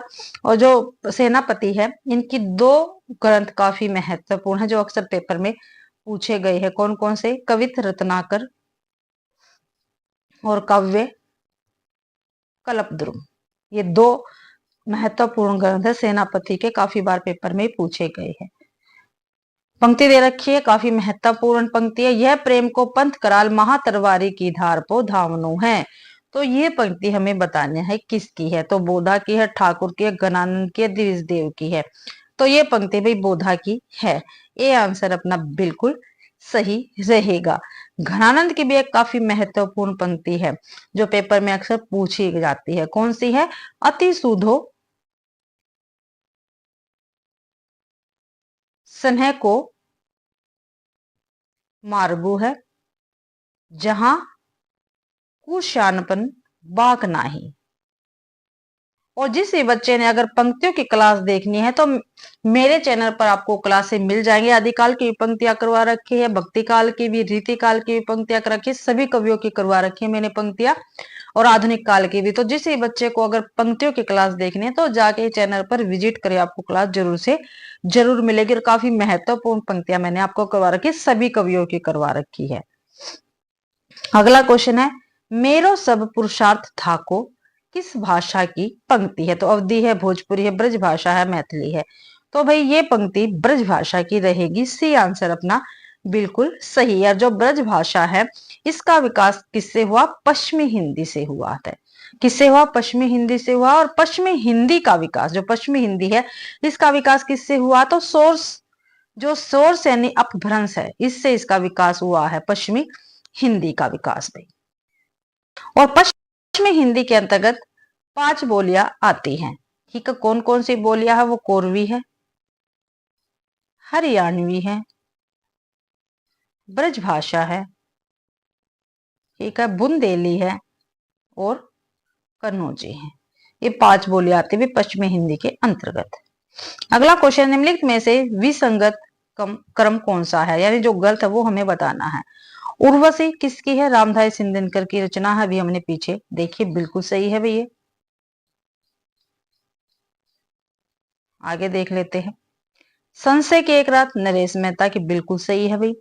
उन्मुक्त सियाराम शरण जी की है। जो द्रौपदी है ये धर्मवीर भारती की रचना नहीं है, बल्कि किसकी है?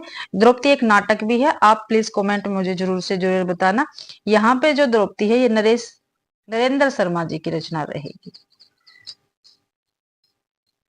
अगला क्वेश्चन है, विभाजन केंद्रित उपन्यास तमस के रचयिता कौन है? जो तमस उपन्यास है, ठीक है, ये किस पे केंद्रित था? विभाजन पर। ठीक है, तो इसके हमें रचयिता बताने कौन है? तो भीष्म साहनी है, रागे राघव है, यशपाल है, वृंदावन लाल वर्मा है। तो तमस उपन्यास के रचयिता भीष्म साहनी जी रहेंगे। ये आंसर बिल्कुल सही है। ठीक है, और भीष्म साहनी जी के और भी महत्वपूर्ण उपन्यास है जो पेपर में पूछे जा सकते हैं, प्लीज आप उनको नोट कर लीजिए। झरोखा, कड़िया, बसंती, मैया दास की माड़ी, ठीक है, कुंतो, नीलू नीलिमा, नीलोफर, ठीक है, इनके काफी महत्वपूर्ण उपन्यास है। और आगे राघव के भी उपन्यास देख लेते जो पेपर के लिए महत्वपूर्ण अपने। तो मुर्दों का टीला, प्रतिदिन, चीवर, अंधेरे के जुगनू, पक्षी और आकाश, राह ने रुकी। आगे देख लेते हैं क्वेश्चन। अष्टशाप के प्रवर्तक कौन है? जो अष्टशाप है इसके प्रवर्तक कौन है? मैंने काफी बार अष्टशाप के विषय में आपको बताया है। विठलनाथ, सूरदास, मध्वाचार्य यानी और वल्लभाचार्य। तो अष्टशाप के कवि कौन रहेंगे? तो विठलनाथ जी रहेंगे अष्टशाप के कवि। ये आंसर अपना बिल्कुल सही है। और जो गोस्वामी विठलनाथ जी है इन्होंने 1565 ईस्वी में 4 वल्लभाचार्य और 4 अपने शिष्यों को लेकर, ठीक है, अष्टशाप की स्थापना की थी। ठीक है, और वल्लभाचार्य विठलनाथ के कौन है? पिताजी है। और अष्टशाप के 8 कवियों को प्लीज आप नोट कर लीजिए। मैंने आपको बार बार में बताए हैं, फिर भी बता रही हूँ। कुंभनदास, सूरदास, परमानंद दास, कृष्णदास, ठीक है, गोविंद स्वामी, शीत स्वामी, चतुर्भुज दास। शीत स्वामी के बाद कौन है? चतुर्भुज दास और नंददास। ये 8 कवि है अष्टशाप के में। ठीक है, इनको आप ध्यान रखना। 4 कवि इसमें से वल्लभाचार्य के और 4 विठलनाथ के रहेंगे इससे। अगला क्वेश्चन है, क्या भूलू क्या याद करूं किसकी आत्मकथा है? तो किसकी है? अमृतराम नागर की है, श्याम सुंदर दास की, हरिवंश राय बच्चन की है, नगेंद्र की है। तो क्या भूलू क्या याद करूं हरिवंश राय बच्चन जी की आत्मकथा रहेगी। सी आंसर आपका अपना बिल्कुल सही है। और हरिवंश राय बच्चन जी है, इनकी आत्मकथा 4 भागों में है, मैंने आपको काफी बार बताई है। ठीक है, तो कौन कौन सी? एक तो हो गया क्या भूलू क्या याद करूं, नीड का निर्माण, फिर बसेरे से दूर, 10 द्वार से सोपान तक। 10 द्वार से सोपान तक भाई। ये चारों की चारों आत्मकथा किसकी है? हरिवंश राय बच्चन जी की रहेगी। ठीक है। अब जो अमृतलाल नागर है इनकी आत्मकथा कौन सी है? तो टुकड़े टुकड़े दास्तान, टुकड़े टुकड़े दास्तान। ठीक है। और श्याम सुंदर दास जी की आत्मकथा कौन सी है? श्याम सुंदर दास जी हैं, इनकी आत्मकथा का नाम है मेरी आत्मकथा। मेरी आत्म कहानी है, सॉरी कथा नहीं, कहानी है। अगला क्वेश्चन है, समानांतरण कहानी आंदोलन के प्रवर्तक कौन है? जो समानांतरण कहानी आंदोलन है इसके प्रवर्तक कौन है? कमलेश्वर है, शिव प्रसाद सिंह है, महीप सिंह है, विष्णु प्रभाकर है। तो समानांतर कहानी के प्रवर्तक कमलेश्वर रहेंगे। ए आंसर बिल्कुल सही है। ठीक है। जो समानांतर कहानी है इसमें जो आम आदमी है, ठीक है, जो आम आदमी है इसको प्रतिष्ठित करने पर बल दिया है। ठीक है, प्रतिष्ठित करने पर बल दिया है समानांतर कहानी में, ये आपको ध्यान रखना है। और जो महीप सिंह है ये सचेतन कहानी के प्रवर्तक है। ठीक है, ध्यान रखना है ये भी आपको। अगला क्वेश्चन है, फंटेसी शिल्प पर आधारित काव्य रचना कौन सी है? जो फंटेसी शिल्प पर आधारित काव्य रचना है वो हमें बतानी है कौन सी है भाई। तो कौन सी रहेगी? मधुबाला है, गीत फरोश है, अंधेरे में है, कनोप्रिया है। जो अंधेरे में है, ठीक है, ये फैंटेसी शिल्प पर आधारित काव्य रचना है। और इसके रचनाकार कौन है? तो इसके रचनाकार इसके मुक्ति बोध जी रहेंगे। ठीक है, ये आपको ध्यान रखना है। और मुक्ति बोध के अनुसार जो ज्ञान गर्भ फैंटेसी द्वारा सार रूप में जीवन की पूर्ण रचना करता है, ठीक है, ये आपको ध्यान रखना है। मुक्ति बोध ने क्या कहा है? ज्ञान गर्भ फैंटेसी द्वारा सार रूप में जीवन की पूर्ण रचना करता है, ये आपको ध्यान रखना मुक्ति बोध जी का कथन है।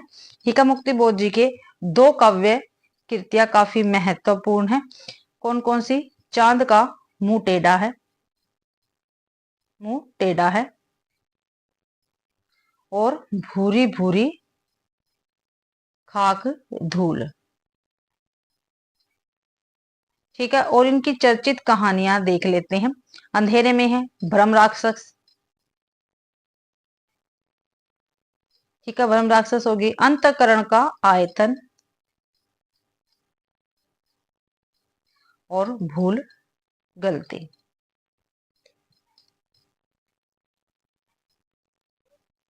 अगला क्वेश्चन देखते हैं, मित्रों मरजानी की लेखिका कौन है? जो मित्रों मरजानी है भाई इसकी लेखिका हमें बताना है। और मित्रों मरजानी किस विधा से है? तो ये उपन्यास है। क्या है भाई? एक उपन्यास है। तो इसकी लेखिका उषा प्रेमदा है, कृष्णा सोबती है, चित्रा मुदगल है, मृदुला गर्ग है। तो मित्रों मरजानी उपन्यास की लेखिका कृष्णा सोबती जी रहेगी।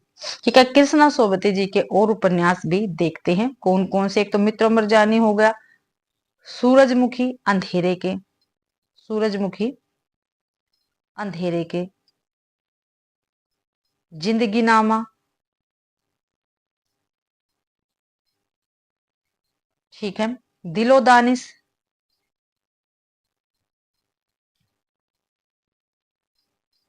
समय सरगम। ठीक है, इनके काफी महत्वपूर्ण उपन्यास है कृष्णा सोबती जी के। उषा प्रेमदा जी है, इनके देख लेते हैं उपन्यास, काफी बार पेपर में पूछे जाते हैं। 55 खंबे, लाल दीवारें, रुकोगी नहीं राधिका, शेष यात्रा, ठीक है, अंतवर्षी, और भाई कबीर उदास। ये उषा प्रेमदा जी के काफी महत्वपूर्ण उपन्यास है। चित्रा मुदगल जी के देख लेते हैं कौन कौन से उपन्यास है। तो एक जमीन अपनी, एक जमीन अपनी, आवा, ठीक है, और गिल्ली डंडा। अगला आगे कौन रह गए? मृदुला गर्ग जी रह गए, इनकी ओर देख लेते हैं। इनके भी काफी महत्वपूर्ण उपन्यास है, काफी बार पेपर में पूछे जाते हैं। ठीक है। उसके हिस्से की धूप, उसके हिस्से की धूप, ठीक है। वंशज, चित कोबरा, ठीक है। कठगुलाब, ये काफी महत्वपूर्ण इनके उपन्यास है मृदुला गर्ग के। अगला क्वेश्चन है, महावीर प्रसाद द्विवेदी युग में समस्या पूर्ति का केंद्र था। जो महावीर प्रसाद द्विवेदी जी है, इनके युग में समस्या पूर्ति का केंद्र कौन सा था भी? तो कौन सा था? कानपुर था, लखनऊ था, वाराणसी था या इलाहाबाद था? तो भाई महावीर प्रसाद द्विवेदी युग में समस्या पूर्ति का केंद्र कानपुर था। ये आंसर बिल्कुल सही रहेगा। और महावीर प्रसाद द्विवेदी ने गद्य और पद्य, ठीक है, गद्य और पद्य दोनों के लिए खड़ी बोली में सामान्य बोलचाल की भाषा को प्राथमिकता देने की वकालत भी की है इन्होंने, ठीक है। और जो महावीर प्रसाद द्विवेदी जिनके काफी महत्वपूर्ण काव्य संग्रह है, ठीक है, जो काफी बार पेपर में पूछे गए, वो मैं आपको बता रही हूँ, ठीक है। काव्य मंजूषा, सुमन, कान्य कुब्ज अबला, विलाप, ठीक है। देवी स्तुति स्तक, देवी स्तुति स्तक, और कान्य कुब्जा वली वर्तम, ठीक है। ये इनके काफी महत्वपूर्ण काव्य संग्रह रहेंगे महावीर प्रसाद द्विवेदी के। अगला क्वेश्चन है, हिंदी प्रदीप के संपादक कौन थे? हिंदी प्रदीप के संपादक बताना कौन है? बाल कृष्ण भट्ट है, श्रीनिवास दास है, राधा कृष्ण दास है या बाल मुकुंद गुप्त है? तो हिंदी प्रदीप के संपादक बाल कृष्ण भट्ट थे। ये आंसर अपना बिल्कुल सही रहेगा। और जो हिंदी प्रदीप है ये मासिक पत्रिका थी। कैसी थी? मासिक पत्रिका थी भाई, ठीक है। और इसका प्रकाशन 1877 में हुआ था, ठीक है। अगला क्वेश्चन देख लेते हैं, फीचर की शैली कौन सी नहीं है? जो फीचर है इसकी शैली कौन सी नहीं है? तो प्रसाद शैली, समाज शैली, सूचना शैली या मनोविश्लेषणात्मक शैली? तो भाई जो मनोविश्लेषणात्मक शैली है ये फीचर की शैली नहीं है। डी आंसर अपना बिल्कुल सही है, और सभी फीचर की शैली के अंतर्गत आती है। अगला क्वेश्चन देखते हैं, रेडियो का पहला समाचार बुलेटिन कब प्रसारित हुआ? जो रेडियो है इसका पहला समाचार बुलेटिन कब प्रसारित हुआ था ये हमें बताना है। तो कब? 26 जनवरी 1923, 15 अगस्त 1930 को, 23 जुलाई 1927 को, या 14, भाई यहाँ पे गलत सितंबर आएगा, 1931। तो भाई 23 जुलाई 1927 को रेडियो का पहला समाचार बुलेटिन प्रसारित हुआ था। कब? 23 जुलाई 1927 को। सी आंसर अपना बिल्कुल सही है। अगला क्वेश्चन है, कौन सिद्धों तथा नाथों की सूची में उभयानक है? तो कौन है भाई? कौन है?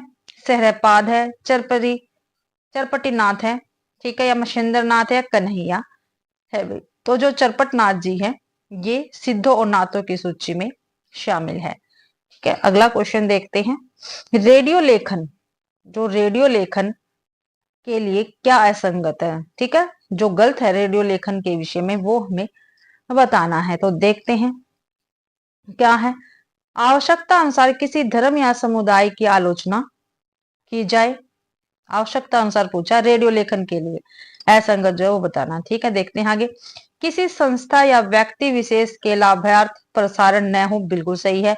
किसी मित्र देश की आलोचना न की जाए, बिल्कुल सही है। संविधान के प्रति असम्मान प्रकट न किया जाए, तो बी, सी और डी हमारे सही है। तो इसमें गलत पूछा था रेडियो लेखन के विषय में, तो भाई जो ए है ये क्या है हमारा? गलत रहेगा, ठीक है। ए ऑप्शन अपना ठीक है, यानी असंगत है रेडियो लेखन के विषय में। तो भाई इस क्वेश्चन, अंजो दीदी किस रचयिता की नाट्य रचना है? जो अंजो दीदी है ये भी क्या है? एक नाट्य रचना है, ठीक है। पूछा है किसकी है? तो भुवनेश्वर की है, विष्णु प्रभाकर की है, राम कुमार वर्मा की है या उपेंद्र नाथ अष्ट जी की है? तो भाई अंजो दीदी नाट्य रचना उपेंद्र नाथ अष्ट की रहेगी। डी आंसर अपना बिल्कुल सही है, ठीक है। उपेंद्र नाथ अश्क जी के और भी महत्वपूर्ण नाटक हैं जो देख लेते हैं, पेपर में पूछे भी गए हैं। लक्ष्मी का स्वागत काफी बार पूछा गया नाटक है इनका। छठा बेटा ये भी काफी बार पूछा गया है। स्वर्ग की झलक भी पूछा गया है। देवताओं की छाया भी, जय पराजय भी भाई, ठीक है। बड़े खिलाड़ी, लौटता हुआ दिन, ठीक है। इनके काफी महत्वपूर्ण नाटक रहेंगे उपेंद्र नाथ अश्क जी के। अगला क्वेश्चन है, एक साहित्यिक की डायरी के रचनाकार कौन है? भाई एक साहित्यिक की जो डायरी है ये किसकी रचना है, ये पूछी है, ठीक है। विधा क्या है इसकी? ये डायरी विधा से संबंधित है भाई। देख लेते हैं किसके। सच्चिदानंद हीरानंद वात्स्यायन जी की है, विषम साहनी की है, देवराज की है, गजानंद माधव मुक्तिबोध की है। तो एक साहित्यिक की डायरी गजानंद माधव मुक्तिबोध की रहेगी। डी आंसर अपना बिल्कुल सही है, ठीक है। और जो मुक्तिबोध है ये कहानीकार, और जो कहानीकार है इनके साथ साथ एक समीक्षक भी थे, ये भी आपको ध्यान रखना है। अगला क्वेश्चन है, भक्ति रसामृत सिंधु के रचयिता कौन है? तो कौन है? रामानंद है, रामानुजाचार्य है, विठल नाथ है, या रूप गोस्वामी है? तो भक्ति रसा मृत सिंधु के रचनाकार रहेंगे रूप गोस्वामी। डी आंसर अपना बिल्कुल सही है। और रूप गोस्वामी वृंदावन में चैतन्य महाप्रभु द्वारा भेजे गए 6वें गोस्वामी थे, ये भी आपको ध्यान रखना। कौन से नंबर के? 6ठे नंबर के गोस्वामी थे भी, ठीक है। और चैतन्य महाप्रभु जी ने इनको वृंदावन में भेजा था। और जो रूप गोस्वामी है, ठीक है, इनके गुरु का क्या नाम है? सनातन गोस्वामी, ठीक है। सनातन गोस्वामी है। और भाई रूप गोस्वामी को रसाचार्य भी कहा जाता है। अगला क्वेश्चन है, सुख दुखात्मक को रस है। क्या भी सुख दुखात्मक को रस है किसकी उक्ति है भाई? ठीक है, तो किसकी उक्ति रहेगी? मैयर की, पंडित जगन्नाथ दास की, रामचंद्र गुणचंद्र की, या विश्वनाथ जी की? तो सुख दुखात्मक को रस है तो रामचंद्र गुणचंद्र जी की उक्ति रहेगी, ये आपको ध्यान रखना है। और रामचंद्र और गुणचंद्र, ठीक है, रामचंद्र गुणचंद्र ने नाट्य शाखा की प्रसिद्ध पुस्तक नाट्य दर्पण की रचना की थी, ठीक है। नाट्य दर्पण की रचना भी रामचंद्र गुणचंद्र ने ही की थी, ये आपको ध्यान रखना है। अगला क्वेश्चन है, जग की कविताई के धोखे रहे हया पर विनन की मति जात जके, किसकी पंक्तियां है? तो ये किसकी पंक्तियां है? सोमनाथ की है, घनानंद की है, रसखान की है, या ब्रजनाथ की है? तो ये पंक्तियां ब्रजनाथ की रहेगी। जग की कविताई के धोखे रहे हया पर विनन की मति जात जगे, तो ये किसकी पंक्ति बताई मैंने? ब्रजनाथ जी की पंक्ति रहेगी। घनानंद की पंक्ति मैंने कल भी आपको बताई थी, जो काफी बार पूछी गई है। कल मैंने लिखवा भी था, अति सुदो स्नेह को मारग जहां नेफ शानपुन बाग नाही। अगला क्वेश्चन देख लेते हैं,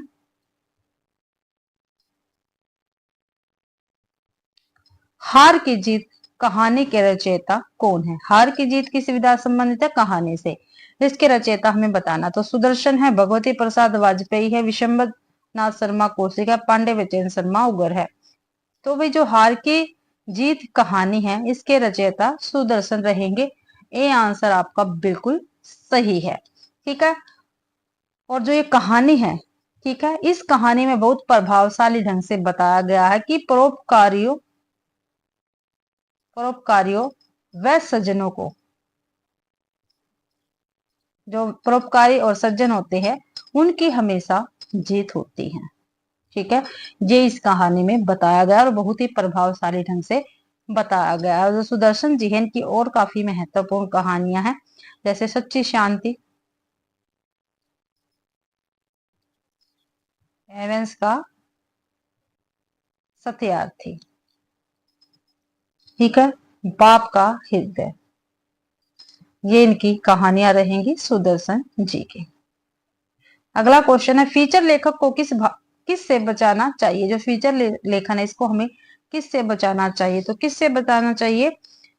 उत्तरावर्धक गांभीर्य और सात्विक कौतुक विनोद से, भाव विचारों शब्दों और वाक्यों की आवृत्ति से, सूचनापरक भाषा और समकालीन परिवेश निर्मित से, संवेदनात्मकता और रोचकता से। तो अभी हमें किससे बचाना चाहिए? तो हमें भाई जो फीचर लेखक है इसको भाई भाव विचारों शब्दों और वाक्यों की आवृत्ति से बचाना चाहिए। जबकि उत्साहवर्धक गांभीर्य, ठीक है, उत्साहवर्धक आएगा यहाँ पे, उत्साहवर्धक, ठीक है, उत्साहवर्धक गांभीर्य और सात्विक कौतुक विचार, सूचना परक भाषा और समकालीन परिवेश निर्मित से, ठीक है, संदेहक संप्रेक्षणीयता और रोचक फीचर लेखन के अंतर्गत आते हैं, अर्थात फीचर लेखन में ये सहायक होते हैं भाई।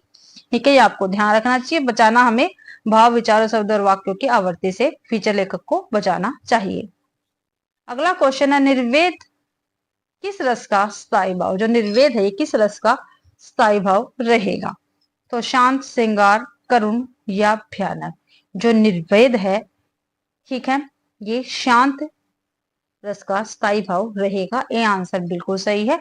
ठीक है, स्थायी भाव जो है, मानव हृदय में कुछ भाव स्थायी रूप से विद्यमान रहते हैं, इन्हें ही हम क्या कहते हैं? स्थायी भाव कहते हैं। स्थायी भाव की परिपक्वता अवस्था ही हमें रस कहलाती है।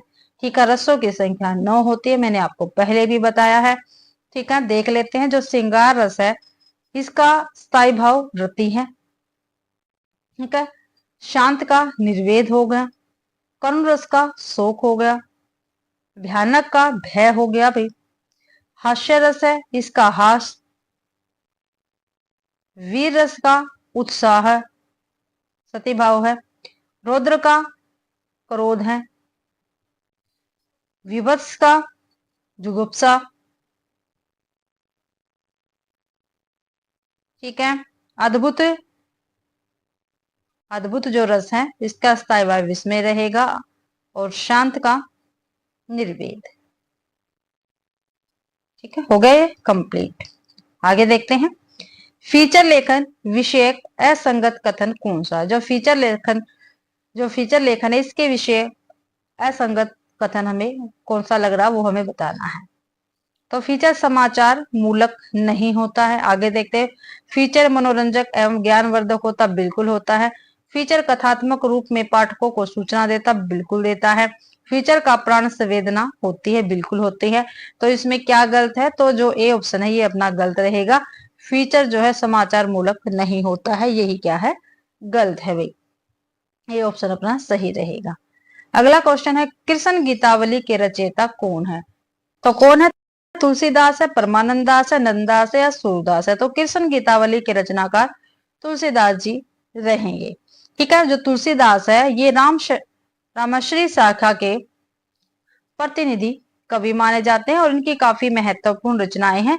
12 रचनाएं हैं इनकी, 6 तो अवधी भाषा में है, 6 क्या है? ब्रज भाषा में है, और 12 प्रमाणिक रचनाएं रामचंद्र शुक्ल जी ने तुलसीदास जी की मानी है।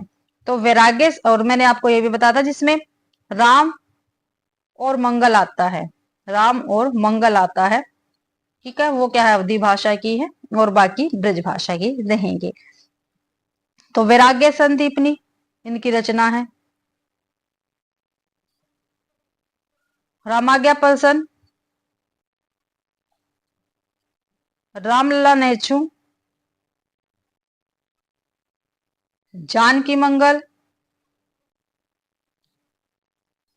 रामचरितमानस, पार्वती मंगल,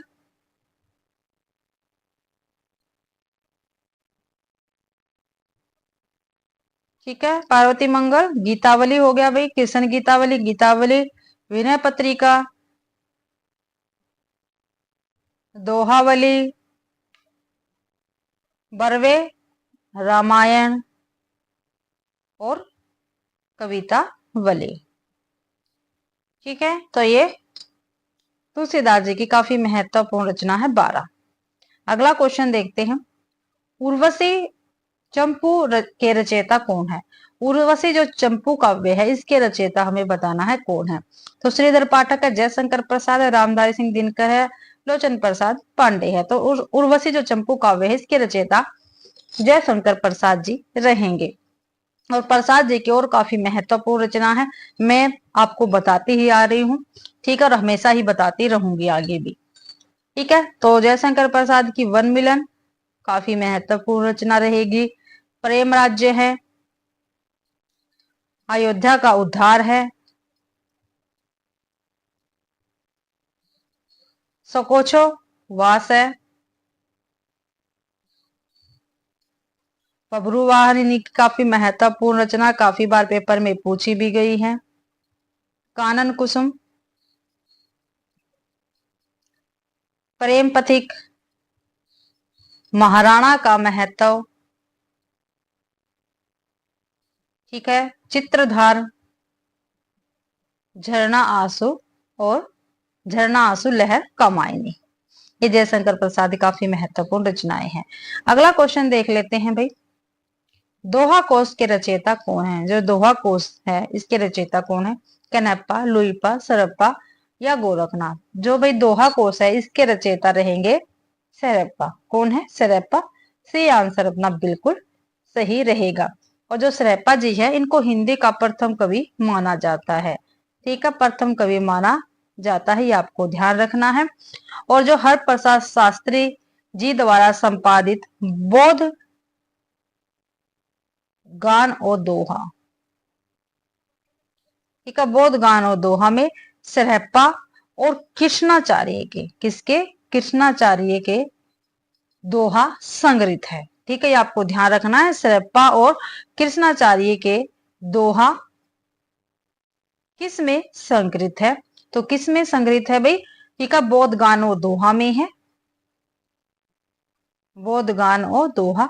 और ये किसकी रचना, किसने संपादित किया इसको? तो हरप्रसाद शास्त्री ने किया है, पेपर में पूछे जाते हैं ये।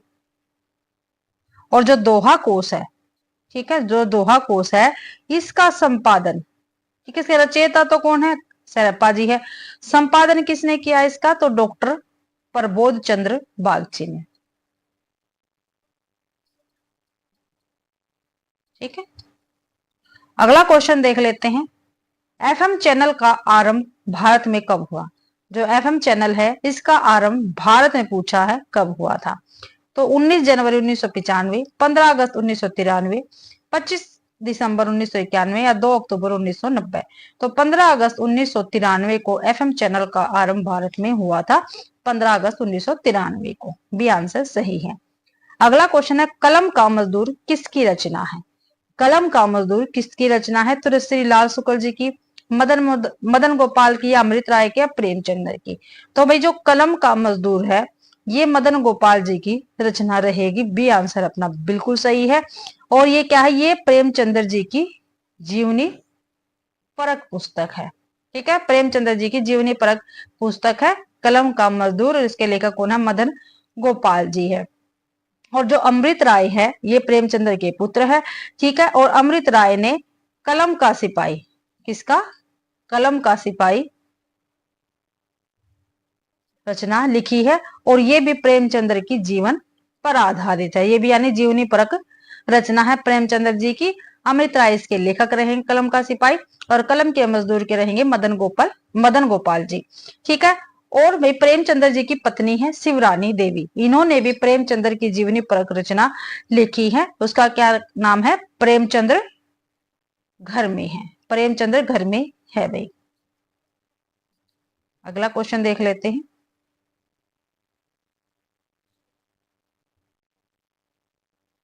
सरस्वती पत्रिका के प्रथम संपादक कौन थे? जो सरस्वती पत्रिका इसके प्रथम संपादक पूछे हैं कौन थे? प्रथम संपादक, तो श्याम सुंदर दास, रामचंद्र शुक्ल, मिश्र बंधु या महावीर प्रसाद द्विवेदी? तो सरस्वती पत्रिका के प्रथम संपादक श्याम सुंदर दास रहेंगे, ए आंसर बिल्कुल सही है। और जो सरस्वती पत्रिका है इसका प्रारंभ 1900 ईस्वी में हुआ था, ठीक है, और कहां से हुआ था? इलाहाबाद से, ठीक है। और प्रथम संपादक कौन थे? श्याम सुंदर दास जी थे। और 1903 ईस्वी से लेकर 1920 ईस्वी तक, ठीक है, इसके संपादक महावीर प्रसाद द्विवेदी जी रहे थे भाई, ये भी आपको ध्यान रखना है। और जो महावीर प्रसाद द्विवेदी हैं, इनके बाद पद्मलाल, पुन्नालाल बख्शी, ठीक है, देवीदत्त शुक्ल, श्रीनाथ सिंह और नारायण चतुर्वेदी इसके संपादक हुए हैं सरस्वती पत्रिका के। अगला क्वेश्चन है, महादेवी वर्मा की रचना अतीत के चलचित्र कैसा संग्रह है? जो अतीत के चलचित्र है, ये किसकी रचना? महादेवी वर्मा की है। ठीक है, कैसा संग्रह ये आपको बताना है। तो कैसा संग्रह है? उपन्यास है, निबंध संग्रह है, संस्मरणों का संग्रह या कहानी संग्रह है? तो भाई अतीत के चलचित्र संस्मरणों का संग्रह रहेगा और ये महादेवी वर्मा जी की रचना है। और 1941 में ये प्रकाशित भी हुई थी, ये आपको ध्यान रखना है। और इसमें लेखिका ने हमारा परिचय कितने चरित्रों से करवाया? 11 चरित्र से करवाया। मैंने पहले भी आपको बताया, इसी सीरीज के अंतर्गत भी मैंने आपको बताया 11 इसमें चरित्र है। कौन कौन से चरित्र है इसमें भी? 11। तो कौन कौन से हैं? भाभी है, रामा है, बिंदा है, साबिया है, बिट्टो है, बालिका, मां, घीसा, अभागी स्त्री, आलोपी, ठीक है, बबलू, ठीक है, ठीक है। ये आपको 11 चित्र याद रखने हैं जो अतीत के चलचित्र में है भाई। अगला क्वेश्चन है, चंद्रधर शर्मा गुलेरी की सुविख्यात कहानी कौन सी है? चंद्रधर शर्मा गुलेरी की सुविख्यात कहानी बतानी है। छाया है, बड़े घर की बेटी, उसने कहा था, शतरंज के खिलाड़ी। तो भाई जो उसने कहा था, ठीक है, ये चंद्रधर शर्मा गुलेरी की सुविख्यात कहानी रहेगी। और 1915 ईस्वी में इसका प्रकाशन हुआ था। ठीक है, कहां से हुआ था? सरस्वती पत्रिका में इसका प्रकाशन हुआ था। ये सरस्वती पत्रिका में प्रकाशित हुई थी भी, उसने कहा था 1915 ईस्वी में, ये आपको ध्यान रखना है।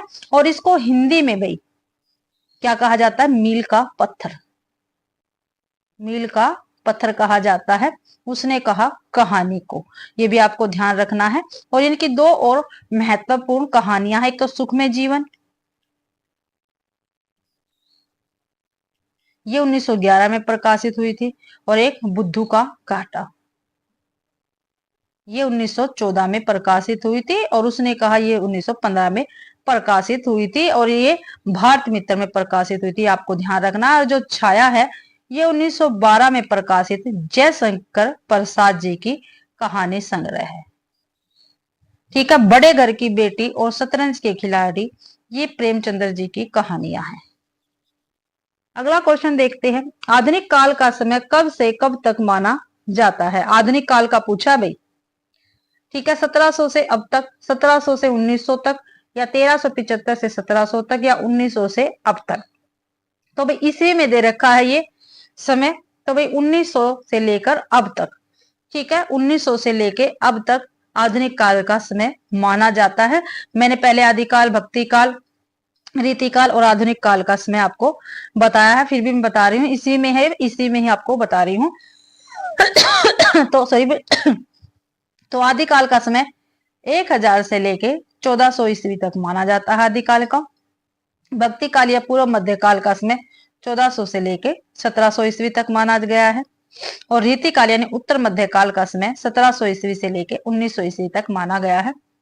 और आधुनिक काल का समय 1900 से लेके अब तक माना गया है। अगला क्वेश्चन देखते हैं भाई, एक ग्रंथ के रूप में डॉक्टर नगेंद्र की हिंदी साहित्य की प्रथम रचना कौन सी मानी गई है? एक ग्रंथ के रूप में डॉक्टर नगेंद्र जी की हिंदी साहित्य की प्रथम रचना कौन सी मानी गई है, ये आपको बताना है।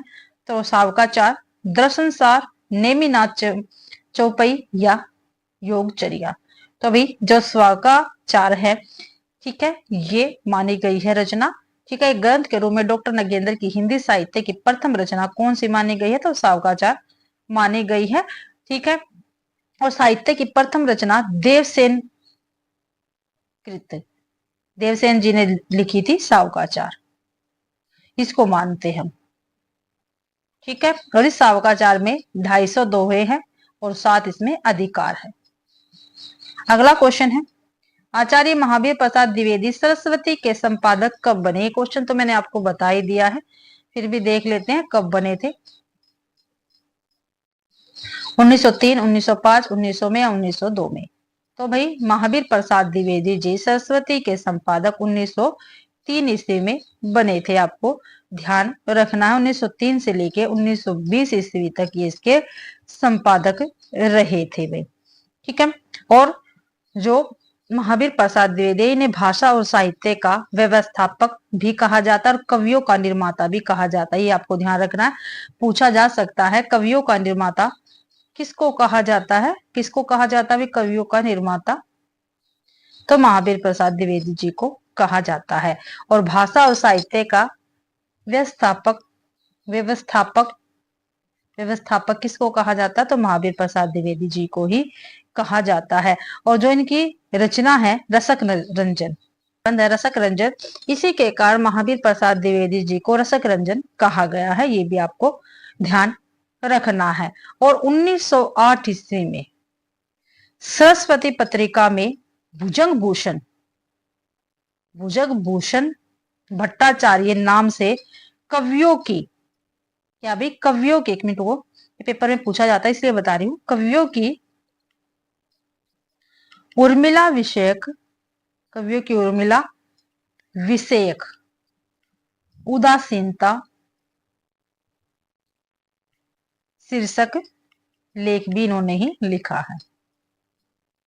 ठीक है, 1900 देखो आचार्य महावीर प्रसाद द्विवेदी ने 1908 ईस्वी में सरस्वती पत्रिका में भुजंग भूषण भट्टाचार्य नाम से, किस नाम से? भुजंग भूषण भट्टाचार्य के नाम से कवियों की उर्मिला विषय उदासीनता शीर्षक से एक लेख लिखा था।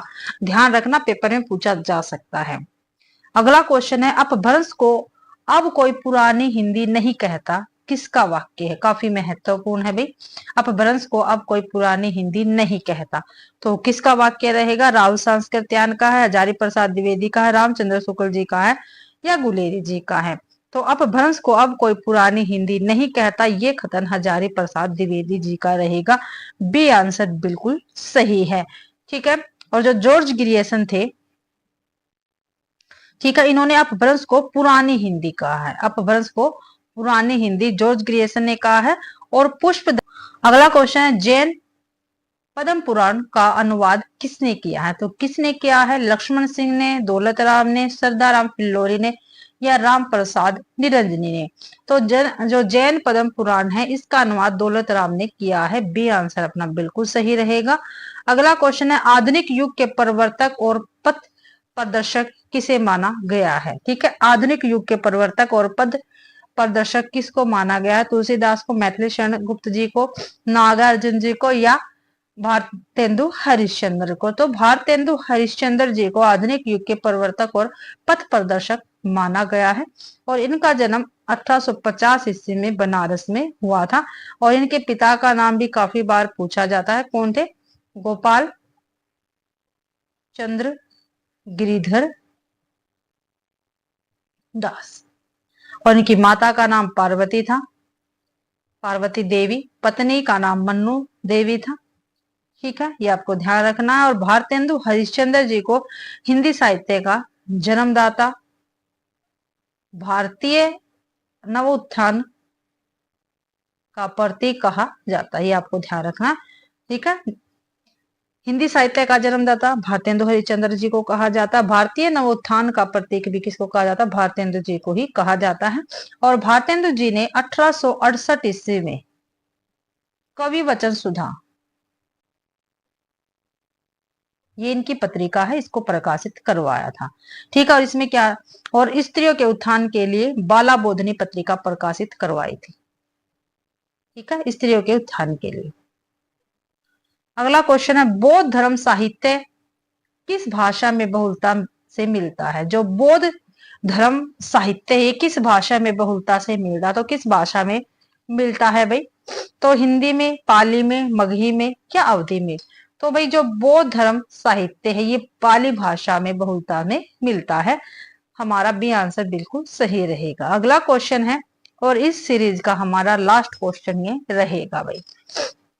आदिकाल वीरगाथा काल का समय क्या है? जो आदिकाल और वीरगाथा काल है इसका समय क्या है? आदिकाल और वीरगाथा का तो 10वीं से 14वीं सदी, 5वीं से 11वीं सदी, या 13वीं से 14वीं सदी, या भाई 15 से 14वीं सदी। तो भाई ये आंसर अपना बिल्कुल सही रहेगा। आदिकालीन वीरगाथा काल का समय 10वीं से 14वीं शताब्दी रहेगा। ठीक है, ये आपको ध्यान रखना है। और भी हम इसके विषय में चर्चा करेंगे, अच्छी तरह से आपको इसके विषय में बता रही हूँ, ध्यान से आपको सुनना या आप कहीं पर लिख सकते हैं। तो डॉक्टर नगेंद्र द्वारा जो संपादित ग्रंथ था हिंदी साहित्य का इतिहास, उसके अकॉर्डिंग हम बताते हैं। ठीक है, आदिकाल जो है ये 7वीं सदी के मध्य से 14वीं सदी के मध्य तक था। डॉक्टर नगेंद्र की जो पुस्तक है उसके अकॉर्डिंग बता रही हूँ। ठीक है, जो भक्ति काल था ये 14वीं शताब्दी से लेकर 17वीं शताब्दी के मध्य था भाई। ठीक है, रीतिकाल 17वीं शताब्दी से 19वीं शताब्दी के मध्य था। और जो आधुनिक काल है ये 19वीं सदी से अब तक जो है इसके मध्य में आधुनिक काल था भाई। ठीक है, यह काल है पूर्ण जागरण काल। किसको कहा जाता है? भारतेंदु काल को कहा जाता है। इसका समय क्या था भारतेंदु काल का? तो 1857 से 1900 तक। फिर जो जागरण काल है, जागरण सुधार काल, जागरण सुधार काल, ये किसको कहा जाता है? तो भाई ये द्विवेदी युग को कहा जाता है। किसको? द्विवेदी युग या द्विवेदी काल को कहा जाता है। इसका समय सीमा क्या थी? 1900 से लेके 1918 ईस्वी। छायावाद की समय सीमा 1918 से 1938 तक थी। ठीक है, फिर देखते हैं छायावादोत्तर काल। ठीक है, फिर है प्रगति और प्रयोग काल, ये 1938 से 1953 के बीच में था। फिर नवलेखन काल, ये 1953 से अब तक है भाई। ठीक है, तो भाई इसी के साथ आज अपनी 2000 क्वेश्चनों की सीरीज क्या है कंप्लीट होती है। आशा करती हूँ भाई ये क्लास आपको पसंद आएगी। और जिस बच्चे ने ये सीरीज नहीं देखी है तो मैंने प्लेलिस्ट बना रखी है, और भाई प्लेलिस्ट को मैं शेयर भी करती हूँ, आप डिस्क्रिप्शन में जाकर देख सकते हैं, वहां पे आपको प्लेलिस्ट मिल जाएगी। तो प्लीज क्लास पसंद आती है तो क्लास को ज्यादा से ज्यादा शेयर करें, लाइक और कमेंट भी आप जरूर से जरूर करें भाई। और चैनल को भी सब्सक्राइब करना ना भूले। और आज आपको पीडीएफ 1 से लेके 2000 क्वेश्चनों तक का मेरे टेलीग्राम चैनल पर मिल जाएगा, तो उसको भी ज्वाइन करना बिल्कुल भी ना भूले। आप सभी का क्लास देखने के लिए बहुत बहुत धन्यवाद।